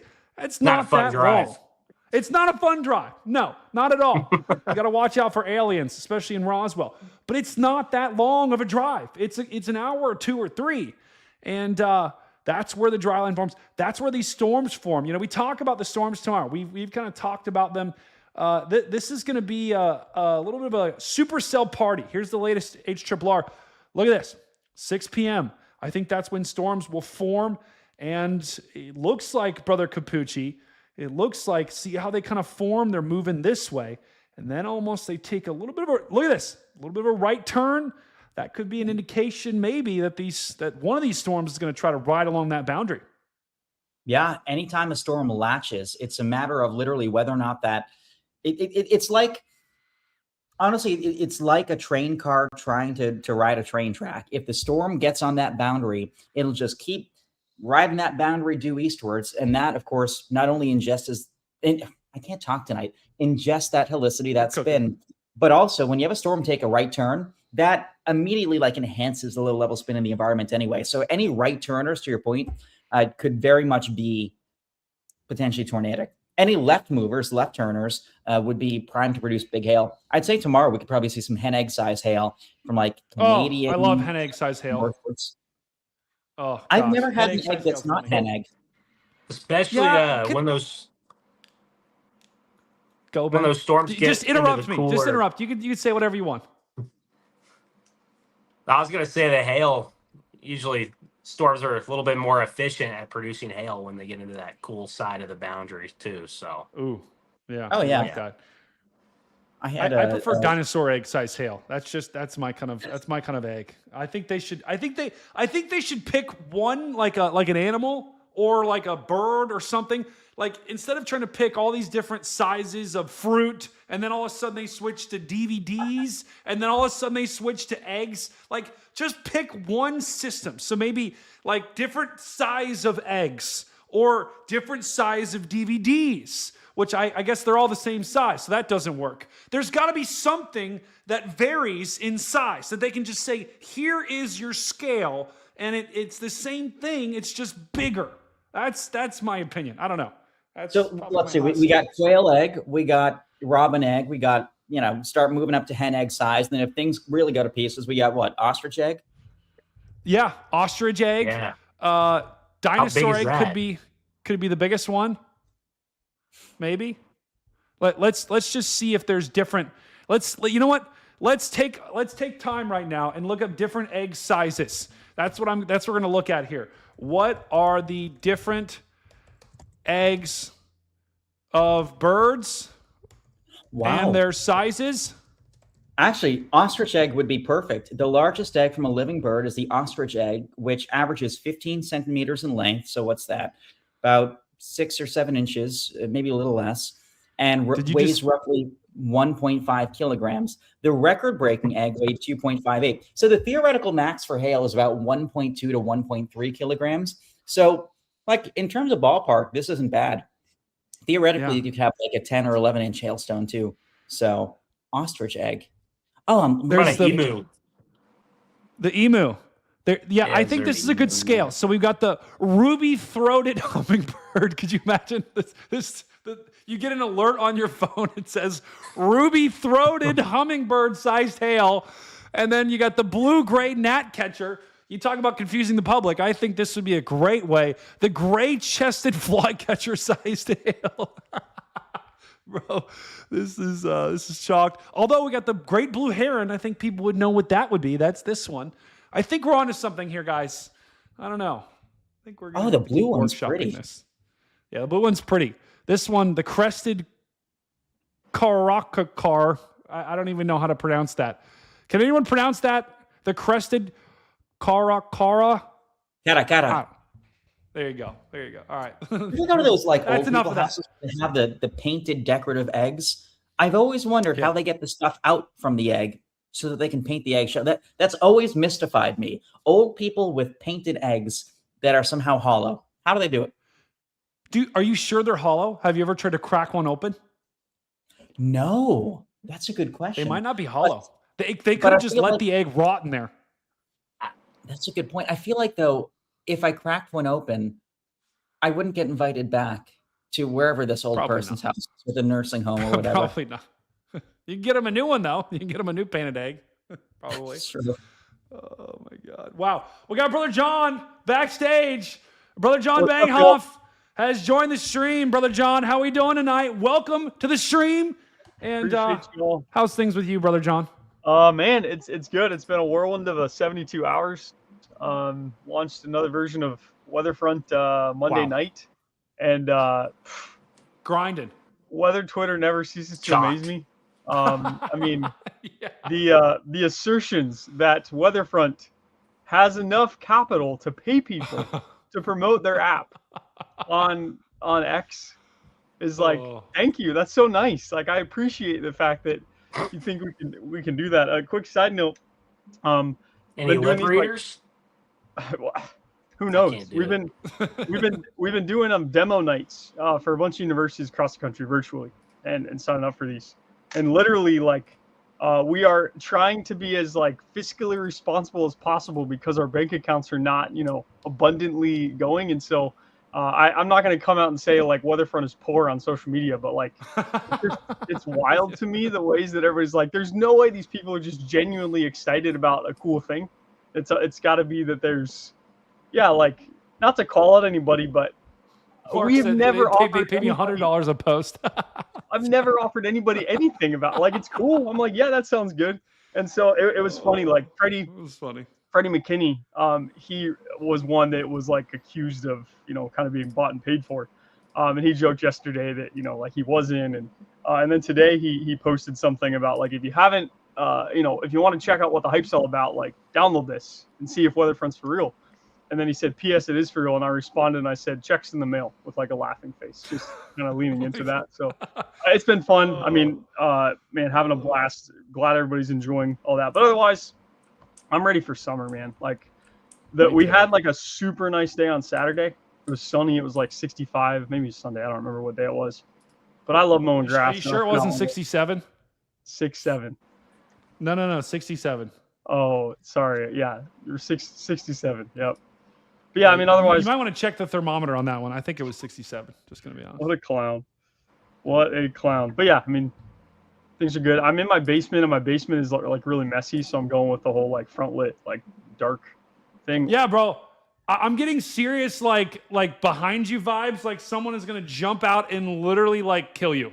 I need to work on my setup. I definitely do. I have this like. See if I can get it down. I have this like Scripto. Actually, I can show you all. Scripto highlight. Oh, that's actually sick. I need to That's your only light, bro. Boy, are you? You look like in a murder closet right now, bro. Oh my god.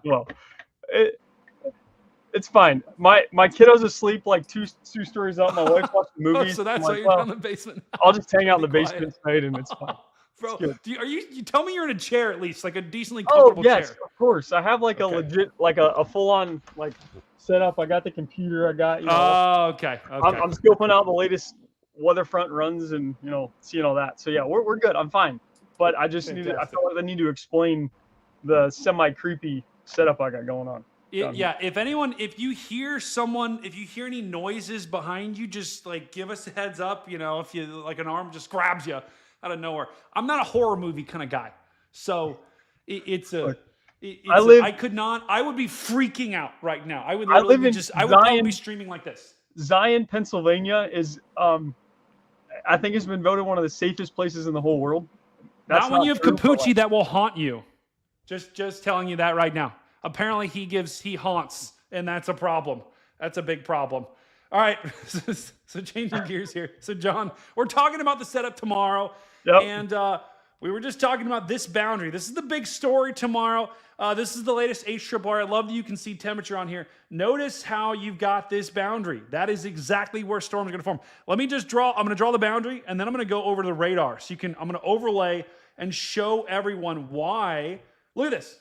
I mean, the storms, Capucci, to your point, if the storms any storms that ride right along that boundary are going to be able to suck up that helicity. Especially, Ben, you kind of talked about this too. There'll be in a short window tomorrow from right when storms form, around 5, 6, or 7, and then continuing as long as they stay on that boundary till about 9, maybe 10. You can see they kind of lift off the boundary later at night, but as long as they stay on that boundary, they'll have that maximum threat for a tornado. And John, I think tomorrow could be an interesting day. Yeah, I mean, it's a pretty active pattern upcoming. I mean, I honestly haven't looked super close at the setup for tomorrow, but obviously there's been a lot of buzz about those new SIG areas for FTC, and looks juicy, and it's just a fun time of year. I mean, I saw Capucci put out a post earlier about like you can't focus on anything except wanting to be out chasing storms. For me, it's like I can't focus on anything but want to get to mow my grass for the first time.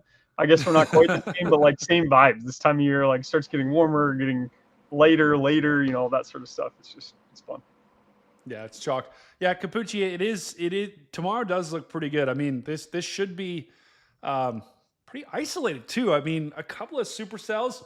You're going to have the itch tomorrow for sure watching these particular storms. But you'll be out there, right? In less, when are you going out? Do you have an idea when you're going out? I have no idea, to be honest. It's funny. Every year my friends ask me like when I'm going, when I'm coming back. And I always say like, I'm going when the mid-level winds turn southwesterly and I'll be back when the canola blooms. And like none of my friends on the East Coast have ever been like, to any place rural, never mind middle of nowhere, Texas, Oklahoma, Nebraska, Kansas, wherever. And it's such a foreign idea to them to not only go someplace without a clear-cut plan or like knowing where I'll be on which days, but they genuinely can't understand how I don't know when I'm going or when I'm coming back. It's just like so foreign to them. I love it. Wow. Yeah, one, and I think a lot of people don't understand too. Like when you go out chasing, you're sleeping in your car, you're sleeping in a hotel. Could be a nice hotel, could be not a nice hotel, and you're at gas stations eating burritos and Nutter Butter, some big Nutter Butter guy. But it's not a glamorous life. It's not a glamorous life the Storm Chasers lead, and you kind of are straddling both worlds. It's very weird to like, because I'm not like a conventional storm chaser where I'm not out there year round, but I also relish the fact that I can go out there, leave the city, leave like the hustle and bustle of the East Coast, and just genuinely go from small town to small town to small town, eating at gas stations and staying at cheap hotels. If I woke up having won the Powerball tomorrow, I wouldn't change a single. Actually, no, I would change one thing. I would get a Dyson fan, but otherwise, I wouldn't change a single thing. I love it out there. I love those areas. I love the people, and I love the not knowing where exactly I'm going, because like no one from the East Coast is vacationing in, Mobeetie, Texas. But the fact that my job takes me to Mobeetie takes me to a place I'd otherwise not go, and I love it. Yeah, no one is vacationing to Dick Worsham, Texas. That is a real city. That literally one of my first streams ever. I pronounced that. Ben, go. Do you hear me? Yeah. What are hear your thoughts? else, what are your thoughts on Dick Worsham, Texas, Ben? Ben! Sounds like a great place to be tomorrow. Yeah, no way. I'd love to be totally there. off topic. Yeah. So. Yeah. It's too bad Dick Worsham is in East Texas. So, all right. I got to ask you guys. So we talked about Thursday. This is Thursday. Once again, slight risk. And John, I do want to ask your opinion on the SIG Tour as well. I do want to ask your opinion on the new format. But I do also want to talk about Friday, because there's been a lot of talk on Twitter. There's been a lot of talk about Friday and this enhanced risk. Yo, that's unbelievable, Capucci, that picture. I should have shown that. But this is an enhanced risk that was issued. Really, I think, what was it issued a day ago, 2 days ago in the 4-day? And I believe, John, was this Broyles? Do you know? Was this Broyles that issued it? Yeah, it was. Okay, it was Broyles. Guys, for those that don't know, Broyles is kind of a legend. He's like, everyone makes memes about him. He's a forecaster for the Storm Prediction Center. He's very good. I mean, Capucci, do you like Broyles? Broyles kind of cooks? Broyles is one of those people who years ago, people would meme him a lot because he had some rather bullish calls. And usually they panned out, but when they didn't, like, people would roast him for it. However, no one saw the high risk of April 2nd, 2025 coming. Like, no one saw the Lake City high risk coming. He pulled the trigger. There was no talk of it in advance, but he saw something. He pulled the trigger. Everyone in the morning of was like, what the hell is this guy doing? And by evening, when it lined up presciently with that small axis of high-end violent tornadoes occurred, everyone was like, oh my goodness, he saw something none of us did. And since then, I think he's gotten the respect he duly deserves. Yeah. I like him a lot. And 100%. This was I'm pulling up the forecast here. This was the forecast for that day. And real picture. I don't think there's any like adjustments or enhancements done to that. The dude just has like bright lights coming out of his eyes all the time. No filter. That's great. Yeah, That's exactly. crazy. No filter. Dude, hey, he needs to wear like these. He needs to wear a pair of glasses to keep the. That's why I wear them, guys. Is because you got lasers shooting out. Broyles is just like frying everything. Think he was wearing like a pink and green shirt, or is that some sort of color enhancement? Like I can't quite tell if the screens in the back have like some contrast change. I don't know. I have no clue. But whatever it is, it might be the reflection of the lasers burning everything at the Storm Prediction Center. That it might be the reflection of the flames. He's just as he's just absolutely burning the. This is the high risk here. This is just the thumbnail of Broyles. Oh look, it's super small. But this was the high risk last year, and Broyles nailed this. If you guys remember, this outbreak was unbelievable last year. And there were so many tornadoes, so many high impact tornadoes, and Broyles nailed it, and no one else nailed it. And so that's why we're talking about Broyles, because he issued this outlook for Friday, and it's a ballsy call. I don't know. I mean, Capucci, and then I'll go to Ben. Capucci, what are your thoughts for Friday? Do you agree with this? What are you thinking in terms of what you're seeing now in the models? So in my mind, I think this is a classic March setup where it's not quite warm enough to get widespread supercells ahead of an advancing cold front. So to that end, I'm expecting more just a squall line with widespread damaging straight line winds, 60 to 70 miles per hour, and embedded kinks of spin that produce quick hitting EF0, EF1 tornadoes, maybe an isolated EF2. The parameter space could support a locally significant tornado, EF2, EF3, ahead of that line if we can pop an isolated supercell. I don't think that we'll have a long window to get discrete, lone, isolated supercells. So I'm not really sure we'll realize that ceiling. I think this is primarily going to quickly grow upscale into a damaging straight line wind event. It's one of those things where even though we're good at forecasting parameter spaces, I think the field as a whole still sort of struggles to forecast storm mode more than a day or two in advance. I don't know if I would have been aggressive enough to draw a day for enhanced risk, but I'm also not at SBC, and they truly are the best. Yeah, they are the best. Ben, I want to get your take here. Guys, what I'm showing on screen, this is the Rufus model. So, let's take this with a little bit of a grain of salt here. But to Capucci, to your point, it shows storms forming around 5. It does show this kind of leftover whatever mess of storms moving into the eastern half of the area, which actually could limit the threat here for Missouri, for Illinois. But then look, about 8 p.m., this big, long line of storms from Des Moines all the way down into Wichita forms. And I don't know, Ben, what are your thoughts looking at this? Have you seen anything that maybe says tornadoes, or what are you thinking for Friday? So like the parameters are very favorable for tornadoes and strong ones at that. I think your problem is how the trough is ejecting. And then the other problem is that all these different models are kind of ejecting the trough a little bit differently, kind of having some model battles. But I think that the 30% is maybe just a little bit too premature. But I could see the ceiling is very high, but part of my worry is that the trough is kind of advancing to the northeast, and it's going to have a glancing blow on the southern half of the warm sector across Oklahoma, Kansas. The HRRR is just coming in. I think it's all the way out now, but it kind of shows that. It shows a few supercells trying to fire up, but things are mostly struggling. But I do think if you get a storm, I think northeast Oklahoma, southeast Kansas, I think that's the sweet spot to where if you do get a storm or two, that's where you're going to see the highest impact.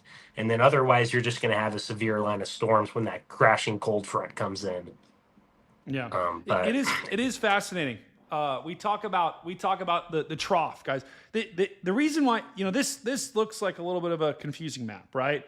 And you think, okay, this isn't showing me storms. This isn't showing me CAPE, storm fuel. This isn't showing me helicity. This isn't really showing me any ingredients for failure. This, the shape of the trough, I feel like, is one of the most important things for the big setups, right? How is this trough? Is it, we talked about earlier in the stream, is it positively tilted like this? Is it neutrally tilted, or is it negatively tilted, right? Negatively tilted is here, this is neutral, and then this is positive. The shape of the trough and how it ejects into the planes. Ejects just means moves into the planes, and then the winds start to crank to the right side of it. How that shape is really determines a lot of severe weather. So you take a look at the HRRR, right? And let's go back a little bit so we can compare it to some of their models here. This is the HRRR. Look at the difference between the HRRR and the GFS. I mean, Capucci, we look, and then I'll go to John. We look at the difference in the trough shape. Like, to me, Capucci, this says much more significant potential localized outbreak here, where you've got this strongly negatively tilted trough and a very strong upper level kind of jet stream that's strengthening quickly. But then you take a look at the Rufus here, looks way less amplified. And I mean, Capucci, when you see something like that, just explain the differences between the two. That's, I think, where the uncertainty is. Yeah, fully agree. I always kind of liken it to a soccer player kicking a ball. And if you get that follow through, when the soccer player's like this, when the leg's like this, it's not that much of a sort of oomph. But when you get that follow through, that's when you really have that kick. And that's what we're seeing with the GFS model. Now, at this time range, the instigating upper level support is just barely working ashore on the West Coast. We have another roughly 36 to 48 hours before that upper level low and the associated trough is moving over the plains. And so to that end, I think the model cycles tonight are just barely getting the balloon launch data, just barely getting data from balloons launched on the West Coast, beginning to sort of feel the energy from this incoming trough. And so I think we need another probably 12 hours before we really assimilate all that data into weather models and get a better idea. So I think by the time we get to lunchtime tomorrow, we'll have a much better idea of that trough shape. But realistically, for higher end severe weather or even tornado outbreak, you need that negative tilt. It has just more kick, more oomph, you lift more air, and you get sort of just a more dynamic system. I'll be honest. After drawing that, I will never be able to look at troughs the same.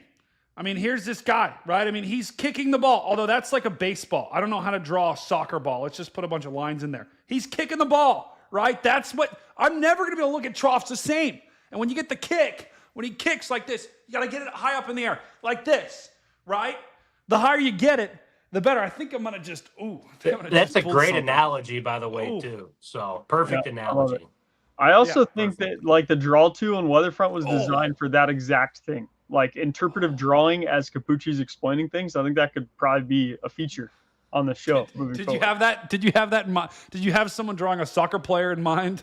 I didn't, but I love it. My 3-year-old loves to draw like in the ocean on the black base map in Weatherfront. She loves like, Daddy, can we draw on Weatherfront? So we do that, but I didn't think about the like real time interpretive drawing, we'll call it, as you're having people talk through. Yeah, I need to worry about. I need to figure out how to draw a soccer ball. Is it like? See, that's a baseball. How do I make this a soccer ball? A bunch of hexagons, like scattered about the soccer ball.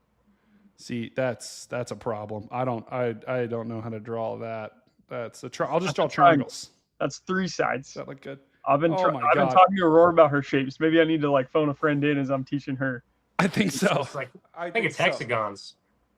Wait, hold on. It's mixed hexagons and a few pentagons, because if you had all hexagons, I don't know if it would fully fit. Fair point. I didn't play soccer, which probably shows right now. Is that a hexagon? No. How many sides? Hex is 6? 6. 1. Do I need to take you outside to see the Pentagon? I live a couple blocks from the Pentagon. I can see it from my apartment. I think so. Is that it? 1, 2, 3, 4. Oh, wow. Dang it, that's 5. Oh my. Well, it's fine. Okay. Can we just say Pentagon? Let's just say Pentagon. The other thing I'll say too, I guess. I think you should walk right up to the Pentagon right now. Just walk. Now's probably a great time to walk right up to the Pentagon. Yes. I might get a little bit shot, but yeah, that'd be a problem. Real quick. You have something way more important to say, but AI tells me black parts of a traditional soccer ball are 5-sided pentagons. What? Huh. A standard design features 12 of these black pentagonal panels, which are surrounded by 20 white 6-sided hexagonal panels. So the white is hexagons, and the black is pentagons. What a time! Like this. It's a soccer ball. Look, see, you draw a little. Oh, there's a triangle again. All right, Dude, we're cooked. Now we're getting. Yeah. This is getting to be like, I don't know. It looks. Something. It looks a little bit better. It looks. The That looks Illuminati. more like I a think we're soccer getting the ball. Illuminati logo right now. Yeah. Do we have any Illuminati truthers in chat? Let us know right now if you're an Illuminati truther. All right, Capucci, Let me you know. had something profound to say. So now I'm trying to remember. I was gonna say, living next to the Pentagon, my cell service goes out all the time. Like, I have better cell reception with Verizon in the middle of like rural Texas and Oklahoma than I do in DC, in one of the biggest cities in the country, right next to the Pentagon. But as we're talking about that trough, the other thing I think is worth mentioning too, if you can circle the jet streak for folks, the jet streak being sort of that bottleneck of where the upper level winds are sort of squeezed and they're going the fastest overhead. Broyles taught us through Project Omega that the propagation speed of that jet streak, of that fastest corridor of wind sweeping overhead, matters, because as that jet streak approaches, you get increased ascent, increased lift. If the jet streak shows up too slowly, then we get sort of a over the course of the day, broader, slower lifting of the air. And that leads to more sort of what we call crapvection, messier convection, messier showers and thunderstorms. But if that jet streak is swinging in faster and you get sort of a quicker arrival of it and a sort of more swift lifting of the air, you get more powerful storms. A harder kick. Exactly. You get sort of a harder kick and you lift only a couple air parcels, but you get higher end storms. So propagation speed really matters. I haven't looked at what the propagation speed of this jet streak is. It looks sort of middle of the road. So I don't think we go moderate risk, but I could definitely see it staying enhanced and having sort of a good amount of activity with it, especially if the GFS scenario winds up coming to fruition. 100%. And I think, I mean, I've heard them reference the GFS before. I don't think they solely, obviously they're not solely using GFS. It is the American model.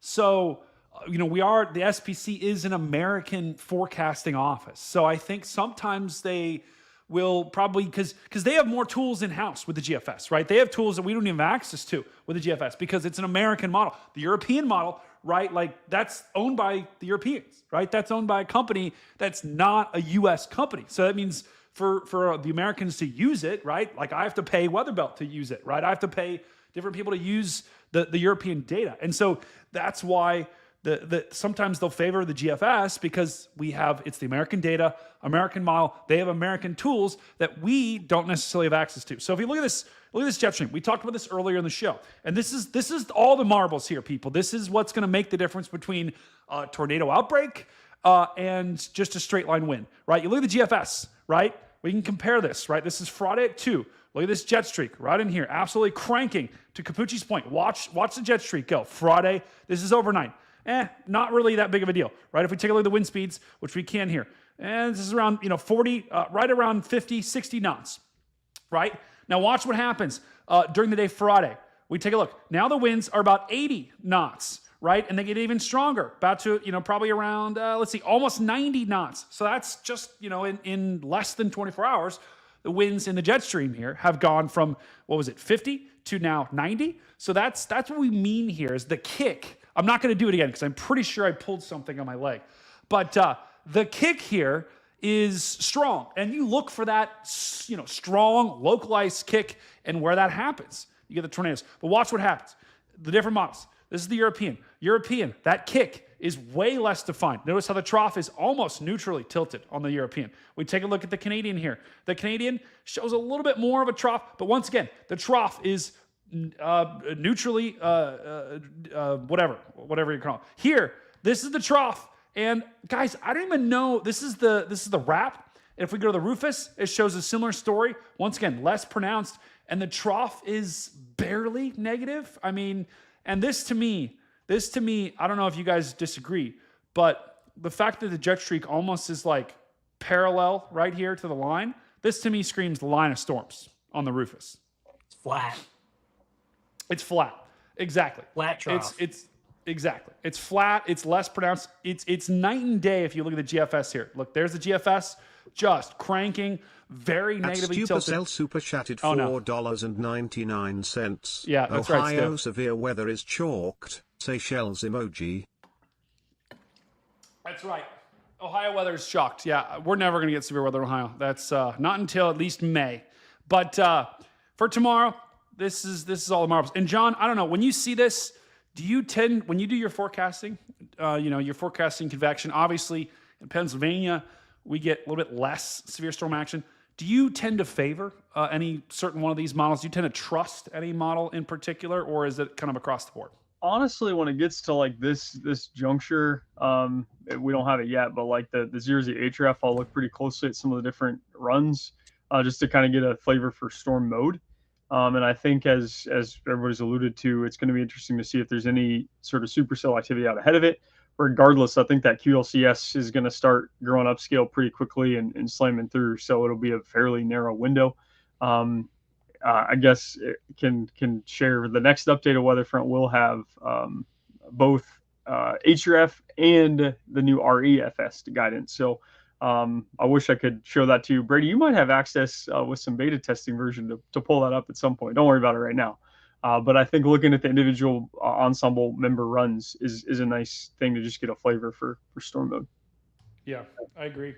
And it'll be very interesting to see. I think for now, it does warrant that enhanced risk. I think that, Friday to me, guys, it's a high. I don't know if you disagree, but to me, Friday has the highest ceiling in terms of just breadth, in terms of how expansive. And I think the other thing to keep in mind is like it's not just tornadoes that go into these risks either, right? Like it's a very dynamic thermodynamic profile. Like there's a lot of winds associated with it.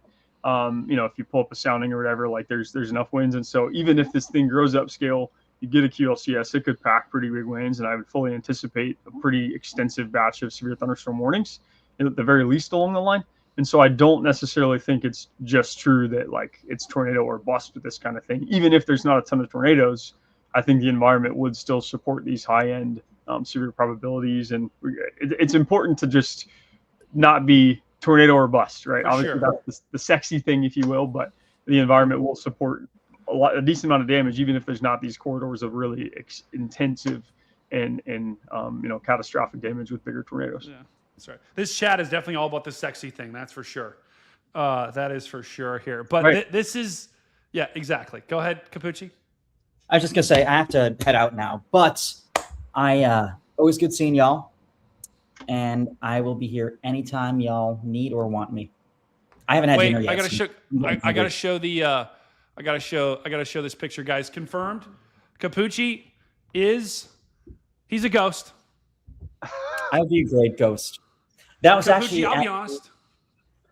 So Go. that was at the Emily Morgan Hotel in San Antonio back in April of 2024. And the only reason I remember that is because it's considered the most haunted hotel in America. So one of my friends texted me, they're like, have you been haunted yet? And I responded with that picture. I'm like, yeah, there's a ghost in my room right now. So that's the origin behind that story. I don't just wander around as a ghost, even though That's a I problem. do good stuff. I'll be honest. Like, I love you, Capucci. If you show up at when we're chasing and I see you in a ghost costume, I'll probably either push or like, because I'm not a ghost guy. Like there'll be a drop kick and I'll be running because I don't do ghosts. I don't do horror movies. I don't do anything. My lights in my basement right now, my entire basement is lit up right now. The entire basement is lit up because I just don't do it. John is gonna die. John is gonna get. I'm good. Absolutely, just I don't know. I live in Zion, Pennsylvania. There's some eyes. I see eyes behind you. Anyway, I know you got to go, Capucci. Thank you for joining us. Any final words for the people? That's why you guys need a nightlight. Yes. Can you give me one of those? Let's go. How much? I could probably manage something. How much? I think they were like $19. I just got mine in the store online. I will pay an insane Right? amount of money. Yeah, it's awesome. It's my prized possession. You got to have a good nightlight. Capucci, Anyway, any good final night. thoughts for the people? I wish I was out there tomorrow. Someone get me a hailstone. Yep. Guys, someone ship a hailstone to Capucci. You got to have a P.O. box people can ship stuff to. Just put some dry ice. Make sure. Thanks for joining Please us, do. Ghost Capucci. And See ya. please do not haunt me. Have a good night. You too. That's a problem. That's a problem. I gotta go in a minute too, Brady. But Ben, are you chasing tomorrow? yeah, I'm gonna. I think Garrett's driving down right now, and then I'm gonna meet him somewhere in Oklahoma. Is he picking you up? No, my house isn't on the route, so I gotta go a couple hours, but it's not bad. It's not bad. Just fly. You got a private jet, don't you? I'm only I'm only 5 hours from the target, so not too bad. So yeah, that's fine. Well, you're gonna be chasing tomorrow. Where are you gonna be streaming tomorrow? By the way, Ben. Storm Runner Media. So over on Storm Runner Media, go tune in. I don't know if we're gonna be live at like noon, like some of the crazies, but we'll be live probably by 2, 3, 4 o'clock somewhere in there, right before storms fire. But I have high hopes for tomorrow. I think as far as from a storm chasing perspective, I think that tomorrow's the best day as of right now. And then obviously Friday, from a severe weather standpoint, has a higher ceiling.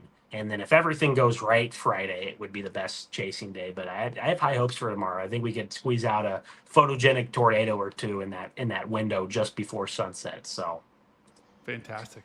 Well, squeeze it like orange juice. I will be watching with great anticipation here. Go grab a NATO for all of us, Ben. I think you got it. Oh yeah. I'm probably gonna be in it. I'm probably gonna be. You're gonna need to pray for me. So. Zero meter. Yeah. Is that what they call it? I'm driving Garrett now, so he's gonna be probably praying over there too. I don't know what's going on, too, but I haven't been able to hear Matthew or John for like 30 minutes. So I've just been able to hear you. It's like completely chalked on my end. I'm like so confused. Dang. I'm so confused, but now I know he can't hear it, but that I'm excited for tomorrow, and then Friday. I'm really watching kind of like northeast Oklahoma, southeast Kansas. So could be a backyard chase for me. It could. Right by home. John just said he's going to send you $1,000, Ben. So just look out for your Venmo. He said he's going to. Oh my gosh! Yeah, he's just going to send a you. Waffle House donation. There we go. He also said he's going to send his address, and you can just come basically take his car. You can have his house. All that good stuff. Yeah. Deal. See, hey, not me. Exactly. Won't be me. All right, but I'll see you, Brady. Thanks for having me on, man. Thanks, brother. Oh, sorry, John. That's chalk. Dude. Bro, how good I see some eyes. I see eyes behind you. It's funny. I think my wife is. Oh my God, there it is. I just saw eyes. Bro, there's something behind you. I'm on stream. Oh, see, I knew it. There's something behind you. Who was that? Was that a ghost? It was a ghost. Definitely a ghost. Yep. She looked a lot like my wife, which is kind of weird, but yep, there was a ghost. What if it's a ghost wife? It's the Ghost Wives of Atlanta. That's a new show coming out. The Ghost Wives of Atlanta, bro. That is. I'm gonna have nightmares. There she is. Oh my God! The ghost is back. Ghost, can you hear us? I can hear you. Ghost. Oh my God, Ghost, we couldn't hear you. What'd you say? She said I could hear you from the beyond. Oh my God, Ghost. I'm getting a little freaked out. This is not good. I don't talk to the spirits. I just don't do it. Man. I don't do it at all. I don't do it at all. That's shocked. Oh my God. All right. Well, John, I think we're kind of wrapping up here. Anything else cool on Weatherfront? Anything new? Any new features? You guys have been absolutely crushing it. Thanks, pal. If Chad, if you haven't downloaded it, please stop what you're doing. Stop watching this stream. Put the mouse down. Go download Weatherfront. It's unbelievable. Go to @WXFront on X or Weatherfront on Facebook and Instagram. We got a 7-day free trial running right now. So might as well get access to all the features for these severe weather events the next few days. Definitely encourage you to do that. One of my favorite things to do right now is I just love overlaying the convective outlooks on the model tab. So just go to like the menu and then go down to outlooks and the circle next to outlooks. If you click on that thing, so that's got day one, right? If you go back to the menu, for example, like there's like the circle with the horizontal lines. Click next to SPC Outlook day one categorical and go to like day 3 categorical. I love being able to do that so you can see like exactly where SPC has drawn the enhanced risk in this case. So that's day 1 there. Yeah. So there's day 3 and you can kind of see where they're identifying potential for, some like more intense activity. That's cool. So, yeah, you guys, you can literally see, guys. Here's the enhanced risk, right in here. There's the enhanced, there's the slight, and then there's the marginal. So you can kind of see the three, and you can overlay it on the radar, which is pretty freaking sweet because now I can see, okay, I have a general idea.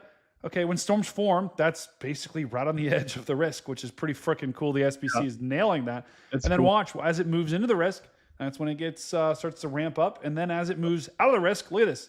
It's still kind of strong, but you can see looking like a little bit weaker as it moves out of there. So that is, and watch this. Once it moves out of slight into Indiana, now it's still marginal, but and it's like 6 or 7 a.m. right, and so that's the other aspect of it. I'd expect that overnight tonight, the day 3 includes kind of the ongoing QLCS. So I would anticipate maybe there's going to be even a slight risk, or at least a marginal risk from Indiana over to Ohio, because that risk ends at 12Z. And so 7 a.m. And so that's why you're seeing it kind of cross, because in the morning there, it's the weakest heating and then probably some intensification. And I'm watching Saturday for kind of Ohio and into Northwest PA. I'll be working on day shift on Saturday and rooting for that thing to just peter out, because I'm not ready for big severe weather outbreaks yet, but inevitably there'll be some fun. 100%. You're going to have some sort of risk on Saturday. The storm prediction center hasn't outlined it, but look at this, guys. Northwest PA. Yeah. Right in there. I think there'll be a long, honestly, from like upstate New York all the way down through Louisiana, there's probably going to be a long, corridor where that cold front basically is just carving out severe weather risk. Probably a slight. I don't anticipate anything super crazy, but looks like a good shot at severe weather. And then honestly, like early to middle part of next week looks interesting too. I don't know if you guys saw, I think it's like a day 6 or 7, which is fairly similar to the current enhanced risk over Oklahoma, Kansas, and Missouri. So there'll be kind of this cold front will move out. There'll be some moisture return into the weekend and early next week. And then that's when you really get into the fun of it all. If you go down to the European ensemble, pull up the European ensemble real quick. And then under severe, go to the probability of 1,000 MU So go to the other one. It's like the. Just getting the overlays. Hold on. Oh, you're good. Yep. There it is. Okay. Go to the other one. Go to the other one. Yep. So this is a nice proxy, just giving it a flavor for like the extent of severe weather potential. You can really see that. So this basically is a combo of instability and shear. And so, given those two things in general, you got an increased chance. So you're talking, Tuesday into Wednesday, all the way up into Chicago, up into the upper Midwest. And then that threat drifts further east thereafter. But there is a day, whatever day this is, 6 or 7, slight risk. Did you just say 6 or 7? Always. I try to just throw that in there. That's gonna set the chat off. Yo, the chat's been pretty calm lately. I'm surprised, chat. We haven't had any shocked emotes. It's like they all happened right at the same time, and then the chat's like kind of been locking in. Give me this. Shocked. My 3-year-old gets home from daycare at a Christian school like 2 days ago, and she starts saying like 6, 7 and laughing. I'm like, what in the world is happening right now? 3-year-old. She doesn't even. She has no idea what that even means. It doesn't matter. She can't even write out a 6 or a 7 on a piece of paper at the moment. I can't either. Right. It's unbelievable. I could not believe that. Yeah, that's just how it goes. When they catch on to something, it's over.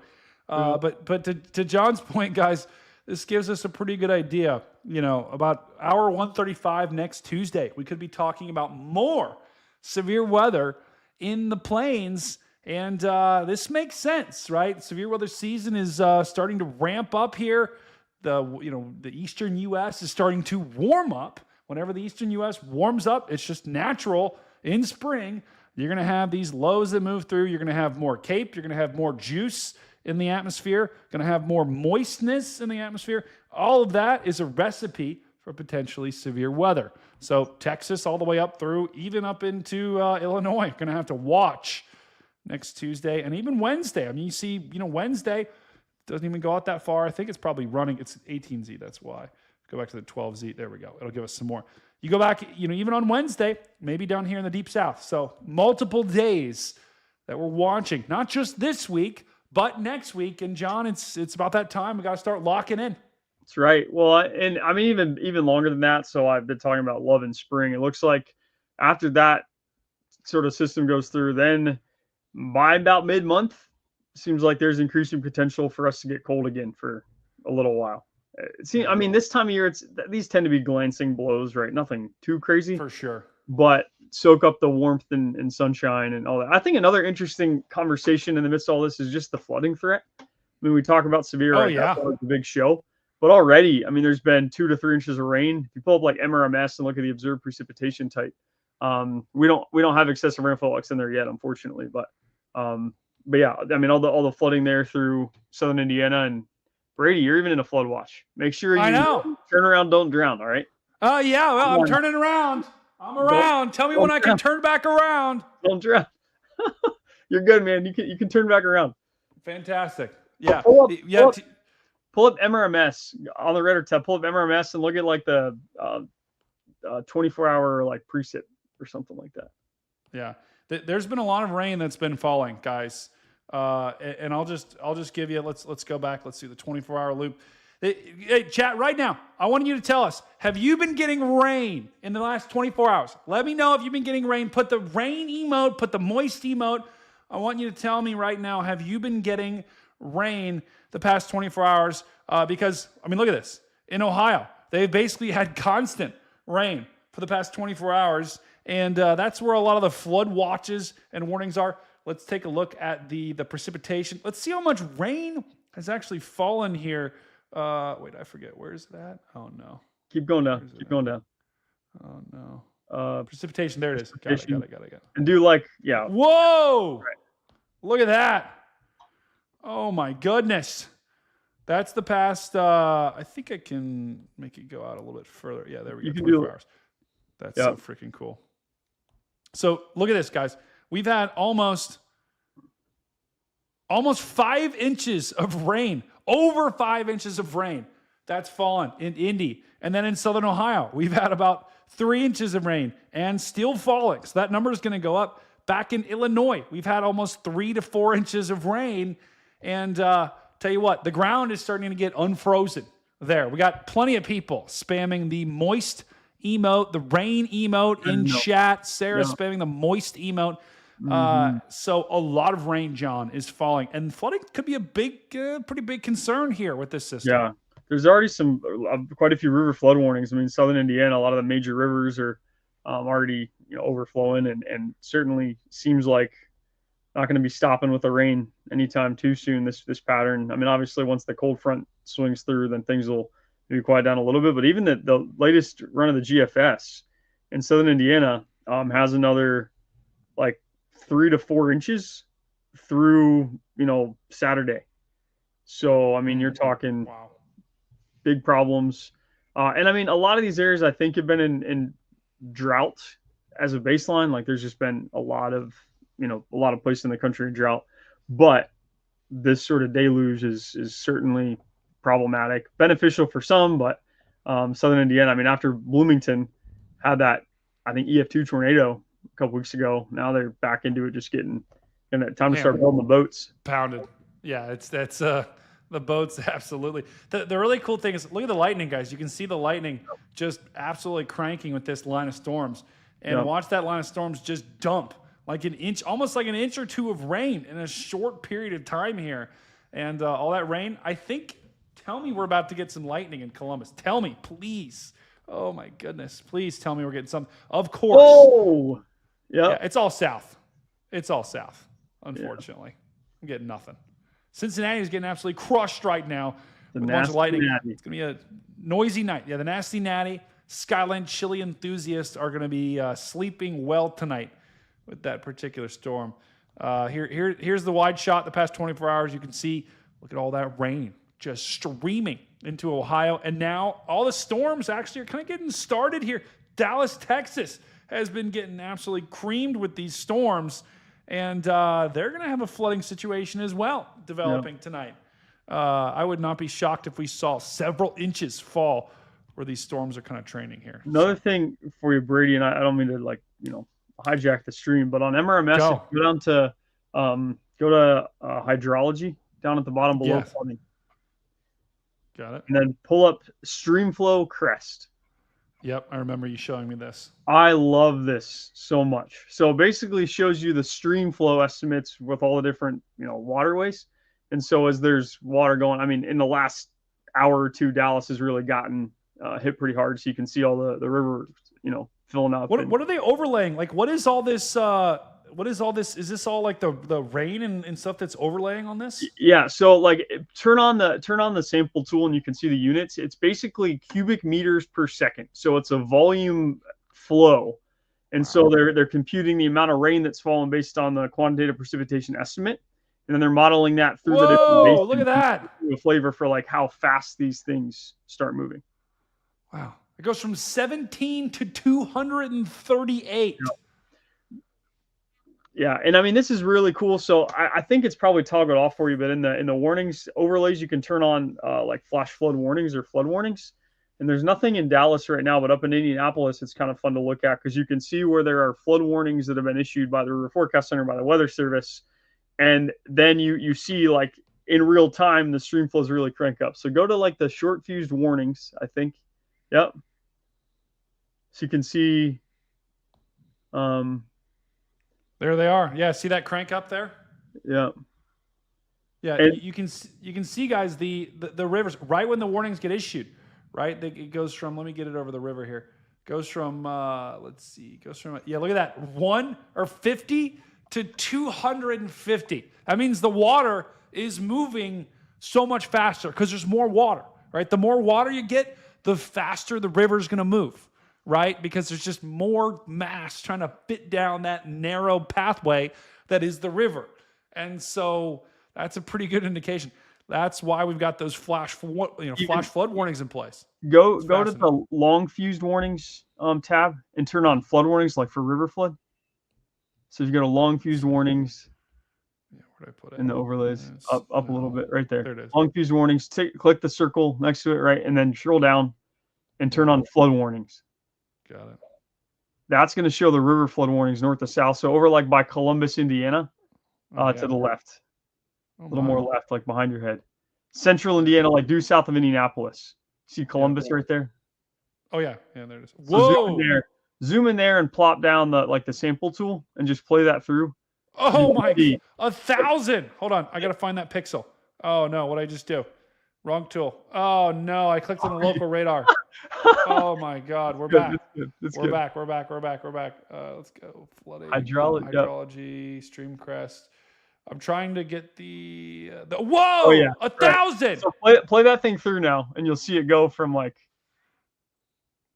The river, it's going down. It's going down the river. You can see it flowing. Right. Oh my goodness. The 2,000 meters per second, 2,500 meters cubed per second. Yeah, it's a volume. So again, it's not like the value itself isn't particularly helpful, but it's just a qualitative visualization of as rain comes through, you can see it sort of, channeling or routing through the different streams and creeks. And so it's a fun visualization tool. Wow. Yeah, I love it. You can see, guys, see that yellow working its way down, or not the yellow, the pink, right? See, right there, working its way down. Whoa, that's the river getting really fast in a really short amount of time.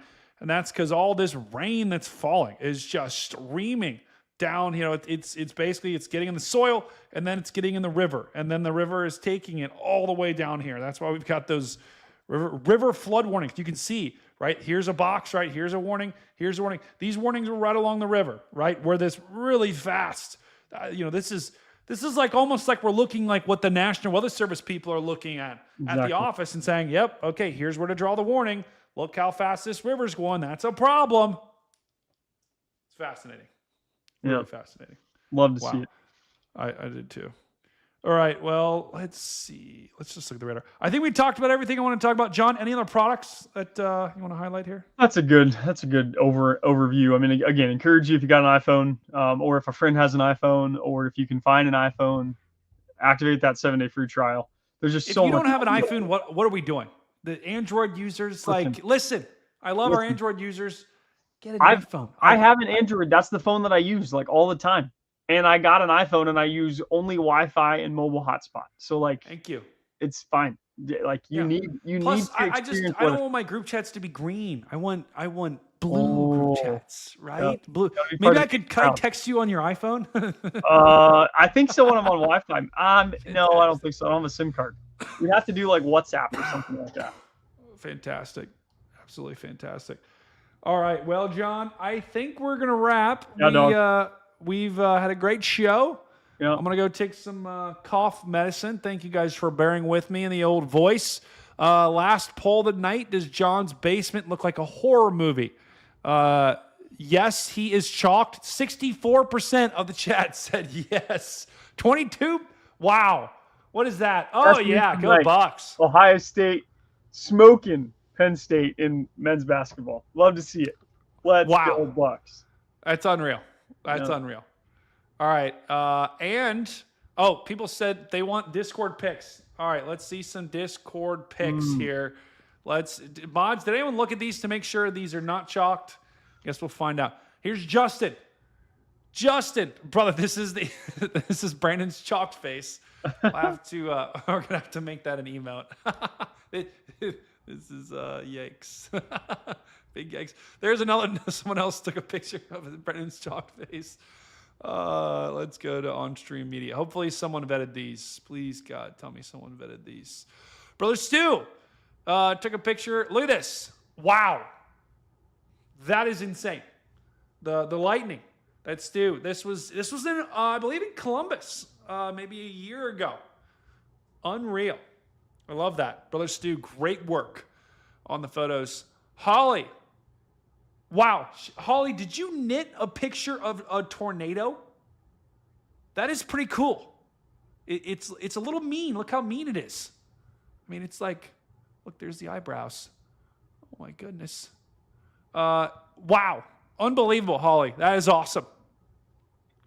Bud the Tornado. That is Storm. This is Stormcat. Let's see. What number haven't we done? Stormcat 43. This cat's new name is Stormcat 43. Wow. What a cat. There's Brett. It's like the 10th Brandon. Oh! Getting chalked. Oh, my goodness. Wow. So many people took a picture of Brandon. Okay. Okay. It's Brandon and the Beaver. Just Brandon and a Beaver in the car. Kelsey just turned onto Brady Avenue. We got to love when people take pictures while they're driving. Probably wouldn't recommend that. That does not seem very safe. So, thank you, Kelsey. R. Patterson. It's Stormcat 42. Just watching the stream. He is watching the stream on 1, 2, 3, 4 monitors. Very impressive. Unbelievable. That is incredible. Another picture. What is this cat doing? John, what is he doing? It either looks like really mad or just saying hi, but it looks really menacing. It does. That cat, I think he's saying hi. I think he's waving hi. He's like, I'm gonna hello. dispute that as well. Because if I look into that cat's eyes and then I'm like looking at the darkness behind me, it just gives me the heebie-jeebies. Yeah, that's a problem. If that cat was behind you right now, I know. you'd be dead. I just feel like I can't trust cats. Like they seem all nice and then all of a sudden they just swat at you. Yeah, like you gotta know. Gotta know the signs of the cat. It is a cute cat, though. That cat probably wants something at this point. Photogenic cat. That's right. Food. Oh my God. What? Wow. Yes. What's happening?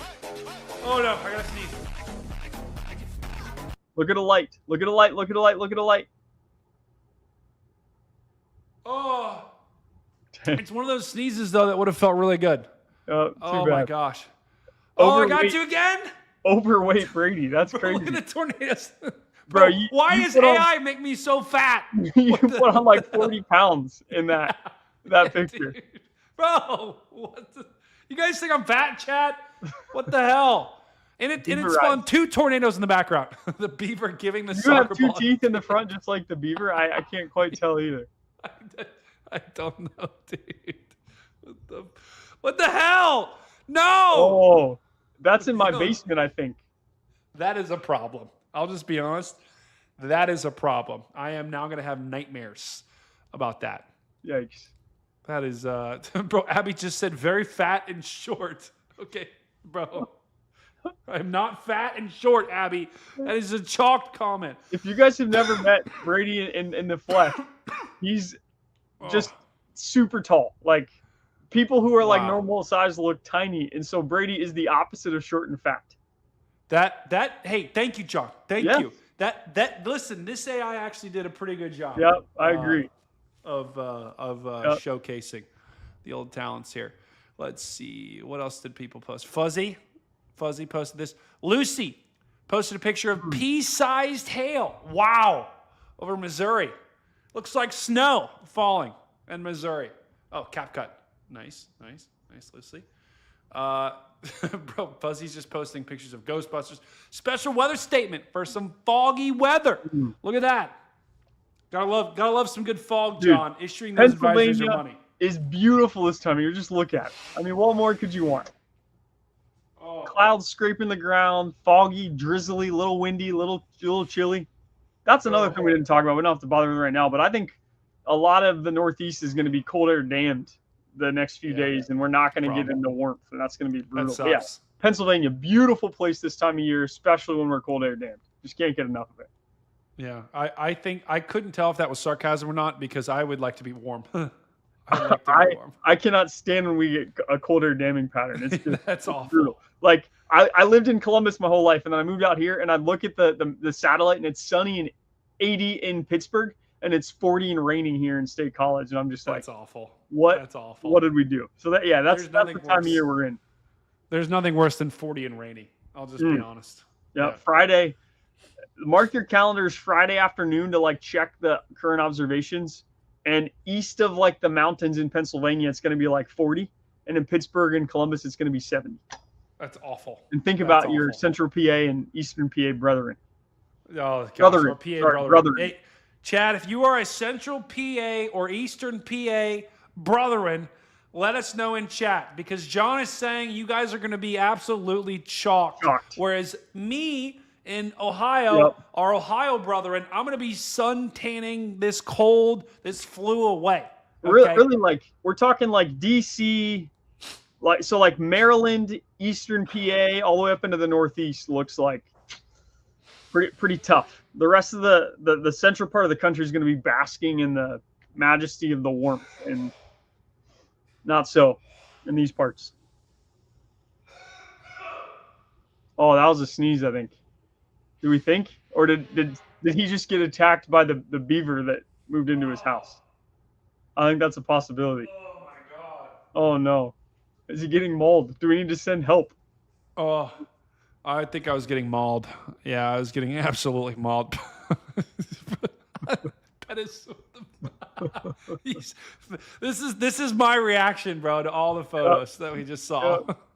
Okay. That was the last one, chat. What a night. What a time to be alive. I'm going to go drink some tea and drink some hot chocolate. John, thank you for joining me. Any final words from you, my brethren? I'm going to go eat some ice cream. That's like a nightly tradition. I will wake up with a brick in my stomach and I'll regret it, but it just seems like a good night for some ice cream. And yeah, enjoy storm watching through the course of this week. I'll say if anybody has features you want to see added to Weatherfront, holler. I encourage people to like replace Weatherfront or like move Weatherfront to where you usually go for your weather app while you have the trial activated. So just by habit, you go and force yourself to check it out and experience it. But yeah, appreciate all the support this week. It's been really fun. We'll keep rolling. No chance to rest on our laurels because there's a lot of really great apps out there that are grinding hard, and we'll keep doing what we can to deliver some really solid products for y'all. Oh gosh, I love resting on my laurels. I'm gonna go do some laurel resting tonight. Just get a nice cup of tea. Complacency is the enemy of success. All right. Yeah, that is correct. Complacency. Can't do it. That is correct. That is absolutely correct. Chat, who should we raid tonight? That is wise words right there. If I don't know where the laurels are on the body, but do not rest on the laurels, because when you rest on the laurels, it's a problem and you become complacent. And it's you don't want to do it. You don't want to rest on those laurels. If I had a laurel, I think it would probably be maybe on my elbow. What do we think, guys? Do we think new poll? Well, this will be the last poll of the stream. Where are your laurels? Let's do it right now. Where are your laurels? I don't think I pronounced them right. Elbow. What do you think, John? Where else is a good spot for a laurel? Forehead. I'm thinking like the small of one's back. Like when you're like hunched over, you're being lazy. That's like the best literal example. But I like the elbow idea. Maybe like you're like funny bone or something. You know, like that could be. You don't want to rest on that. I agree. I'm also adding an option, a tibia or your /small intestine. So that's another good one. That would be a good. So vote now. Where do you think your laurels are? Who should we raid? What are you going to say, John? Come for the weather, stay for the anatomy. That's right. I will say this. If you are using this channel as your main source of anatomy, that's going to be a problem. Because I can almost guarantee you're going to be disappointed. Because we do not do a good job of anatomy here. All right. I think we're going to raid. What do you guys think? Pennsylvania Storm Trackers seem good for the raid? I think that sounds good to me. John, thank you for joining me tonight, brother. It was a great show. We had an unbelievable show here. And John, are you going to be doing any storm chasing next couple of days? No, I will be sitting at an operational forecast desk, keeping the people of central Pennsylvania as safe as possible. But we'll probably be colder and damned, and so instability doesn't approach these parts until we get into, later on in the month. But no major plans. But I will certainly be keeping a close eye on all the happenings, and I'm ensuring that the good people of Weatherfront users are well taken care of. Appreciate the opportunity to be on the show tonight. I'm assuming there's no singing as we sign off, because I was thinking I was going to try to like build in some harmonizing, but maybe we'll have to sing that for another time. Ooh. No, they're singing. Hey, quick! What phrase do you want to be? Do you want in the song? Or what? We got to talk about ghosts. I'm going to talk about ghosts. I'm going to talk about resting. I'm going to talk about resting on the laurels. I'm going to talk about. I don't know. I think we could talk about like complacency is the enemy of success. That's maybe a little bit too serious for this. Beavers. I mean, maybe. Yeah, that's probably in there. No. Right. I'm thinking of a song. I think I've got it. I think we're going to roll. Thanks for joining us tonight. It was an unbelievable show. We had some unbelievable guests. We had some unbelievable people. We had some unbelievable times. Thank you for all the people that donated, all the new members, all the existing members. We got Storm Chasing MA, Stu, and Carly, and Derek, and Mason, and Carol, and Nathan, and Holly, and Fuzzy, and Michael, and Sleeveless Joe. Oh, and the beaver emojis were out of control. We're out of control tonight, Kevin. Yo, I'm actually coughing for real. Oh my God, I'm gonna go die. I'm gonna go have a good night. Have a wonderful night. And Jennifer with the 100 bomb there, 150 bomb as well. Thank you for joining us. Unbelievable time. Have a great night. This is Stormcat 5, and I'll see you on the next one.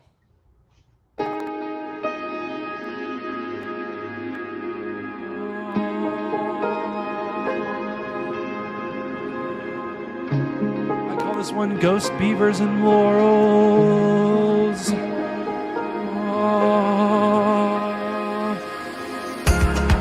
Brandon Kopic said late one night, storm chasing glory. It feels pretty nice, but John leaned in with a knowing grin. He said you can't rest on your laurels if the storms roll in. Kabuchi laughed with the forecast chart. Atmosphere's cooking, that's just the start. Ben Williams nodded, watching the sky. He said storms don't care if you're tired or why. No resting on your laurels tonight. Storms keep moving under moonlight. Ghosts on the radar, Beavers in the chat, weather gets weird. Imagine that. Some said shadows moved out in the field. Ghost stories drifting, the night revealed. Cockpit just shrugged with a chaste stare. He said probably thunder or something out there. Meanwhile, chat had another plan. Photoshopping beavers wherever they can. Storm maps, warnings on the satellite view. Somehow a beaver made it in there too. No resting your laurels tonight. Storms keep moving under the moonlight. Ghosts in the radar, beavers in the sky. Weather gets wild when the winds blow by. Harmonize will be John.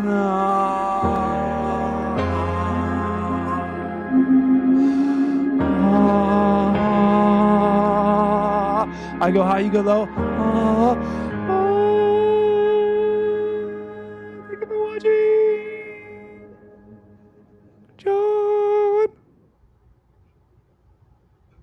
John, we're still live. La la la la la la.